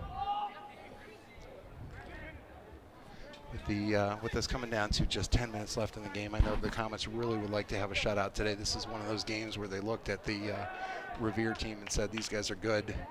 This would be a statement if we're able to keep them off the board, because they've got goal scorers. So I don't want to jinx us at this point, but I know that is the goal today. And, well, they've played 70 minutes of an 80-minute game, so we'll see how they can finish this one out. Tyler Pollock gets bumped off the ball. Comets are trying to crowd the lane there, not make anything easy. As I'm looking across here, I see Revere's got some players on the backside here, closest to us, running the one point. The ball comes out to him. He's open. He's going to be able to get the cross. Kellen Zielinski's going to cut his lane, and he's not able to get the cross. Waited a little bit too long, but nicely done by Revere. This is one where both teams are trying to find. Revere is starting to push more players up. They've only got their center back, so to speak. Everybody is up front trying to get that first goal, because you got to get the first one before you can get the second one and go from there. Right thing to do. This also then presents opportunities for the Comets, because with only one guy back, they're not back in numbers, and this is where you might be able to get what we refer to as a jailbreak, where you're able to sprint down the field and get the goal. Noah is working the ball around, trying to figure out what he's going to do. He's actually playing the striker position, not his normal position. Now he's much more comfortable in that attacking mid position. Aaron Kaiser takes a seat on his behind. Nice easy foul there. Whistle it up. It'll be a free kick for the Comets. Zach Baldwin's leaving his goal box to go ahead and take this one. Plays a short ball off to Kellen Zielinski. Boys are really just playing a little game of keep away right now, just trying to get that attacking front third for the Minutemen running and running out of position. Got a nice streaking Ryan Funderburk coming up the side. He was able to stop that play, but that ball's going to go out of bounds. Ball didn't go exactly where they wanted it to go, but that's okay. Hope you're enjoying the game today. Again, as I started to say, shout out to SETV. Again, these are our students that are working the cameras today. Doing a fabulous job. And again, now that we've been around, we've seen other schools and how they do it. Tell you what, we get a chance to see just how good we have it here in Solon with the production quality of what the students are doing. It really is fantastic to watch, and I hope you're enjoying it here as well. And hope I'm adding to all the great work that they're doing. Ball goes out on the far side. This will be a Comet throw. Ryan Funderburk is more than likely going to take this throw in. Your player is going to step up. No, actually, they're going to go ahead and say throw away. They're not going to do. Not sure what's happening. Our center just called, okay, apparently something was said or something otherwise. He is lecturing to the Minuteman defender. No cards come out. That's good to see. Here we go. And Minutemen have got their player over on the line, trying to cut Ryan off so he's not able to throw it as far. Ryan puts a beauty onto the box, and oh, nicely done by the keeper. Ebert goes up, grabs that one, snags it down, takes it out of danger, goes for a quick restart, and unfortunately just a little too far for his player to run on there. Nicely defended. That's exactly what the keeper wants to do. Use those long hands to get in front of everybody with the header that's trying to go up there. Did a nice job. He was surrounded and pulled that one out. About 6 minutes left in the about 6 minutes left in the game. Foul there. Mr. Makuta says you can't do that. That'll be a free kick for the Minutemen. Minutemen are starting to send more of their players up, starting to bring their wing defenders out on the sides and up so they can get extra attackers in there. You defend that by really trying to stretch the field here. You either do one of two things. You either pull the ball back and play keep away, which is what the Comets are doing right now, or you play the ball up and try and produce a one-on-one where you're able to beat your defender. They're going to sit here and probably just continue to do this short passing here. What this is doing is it's again pulling up the offense and the midfield for the Minutemen. Trying to create some angles. This is one of those things when you're up by 2 goals, you really don't need to push the play very much, and so it's a whole bunch of short, safe passes. Zach plays the ball up to Ryan Funderburk. He loses control, and it's back to Minutemen, and they are on the attack. Aaron Kaiser does a nice job of pushing that ball outside. He's going to look for some targets here. It's one of those where I'm watching up here, and of course I've got a better vantage point than the guys on the field, but if they could switch field, there is so much space on the side closest here. Everybody's really from midfield over at this point, so essentially half the field is open. It's one of those where you can look at it here and say, doggone it, if you could just get it here, the lane is wide open. That's not a good ball, and that's exactly what you're looking for if you're Revere. Unfortunately, they weren't able to run on that ball. Comets are playing essentially keep away at this point. If you are the Minutemen, what you're trying to do here is shut down the lanes. You want to keep your guys up. You really don't want to put them back because you need a goal. So you want looking for the Comet player to make a mistake, maybe make an errant pass, maybe lose control of something, or honestly just not pay attention. From once in a while, you see these guys are looking all over the field, and somehow they miss the guy that's closest to them, and they get that ball taken away, and it sets up a attack as they're going. Alex Rosen plays a nice ball over the top. Looks as though Brandon Silverstein's able to get a touch on it. He's got an opening. He goes for the shot. Nicely defended by the defense, and they cleared that ball out. Beautiful cross by Alex Rosen. That was a beauty. Found Brandon. Unfortunately, Brandon wasn't able to get that open look. It was there, but it was there very quickly and then gone. Nicely defended. It'll be a Revere throw in here. Both teams are obviously going to be going into the playoffs here. As I was mentioning in the first half, the Comets' first game is next Saturday, so they're going to have a full week of practice, something they haven't had all year. They will be playing the winner of the Brush-Madison game. If higher seeds win out, we will then host Mentor. We'll come back down and play here. And if we win that game, and if higher seeds continue to win out, it will set up 3 versus 4. Hoban versus Solon. That game would be either at a neutral site or at Hoban. I'm not sure what they're deciding to do this year. But that would set up 3 versus 4. So it would be a real good game to watch. And as I say that, I won't get into Hoban right now, but they've had a great year. It's been fun to see what they've been doing. So that would be a good one, but we're at least 2 weeks away from that. It's going to be a whole lot colder then, I can say that much. It's going to be a free kick. The Minutemen start back in, trying to find an angle and wherever they can. Xander Morales is going to lose that ball out of bounds. Nicely done. You can see him getting the engine ready to roll there. Played the ball just a little bit too far in front of him. So the Minutemen are going to continue to try and nibble on the corners, trying to see if they can find an opening. Comets really not pushing it too hard here. They're keeping 4 back. They're making sure that they're essentially thinking defensively, which is the smart thing to do. As you can see, Tyler Pollock pulling that ball back around to Aaron Kaiser. Aaron's going to play it back to Zach. Zach's going to play it out to Kellen.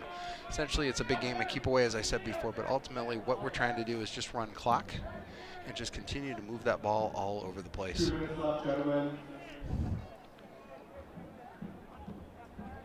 They'll try and hit the open man. Beautiful ball played by Noah Yankee. He hits Brandon Silverstein in step. Brandon takes the one touch, puts it right on goalkeeper Ebert. Grabs that ball. Here comes the punt back. Nicely kicked. We really don't have much of a wind today, so that was a nice kick without the aid of any wind. That one coming down around the 30. He should be very happy with that. Minuteman attack is coming up.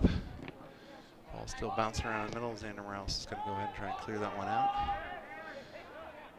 Again, the goal here, at least for the Comets, is not to score another goal. Obviously, if they get that opportunity, they're going to do so, as Silverstein just tried to do. But ultimately, they're just trying to move the ball around. They're trying to run clock, trying to see if there's an opening here that they might be able to take advantage of. But really, the goal is not rush the ball down. It is essentially move the ball around. We're down to less than a minute in the game at this point. Looking pretty good in terms of how we're playing.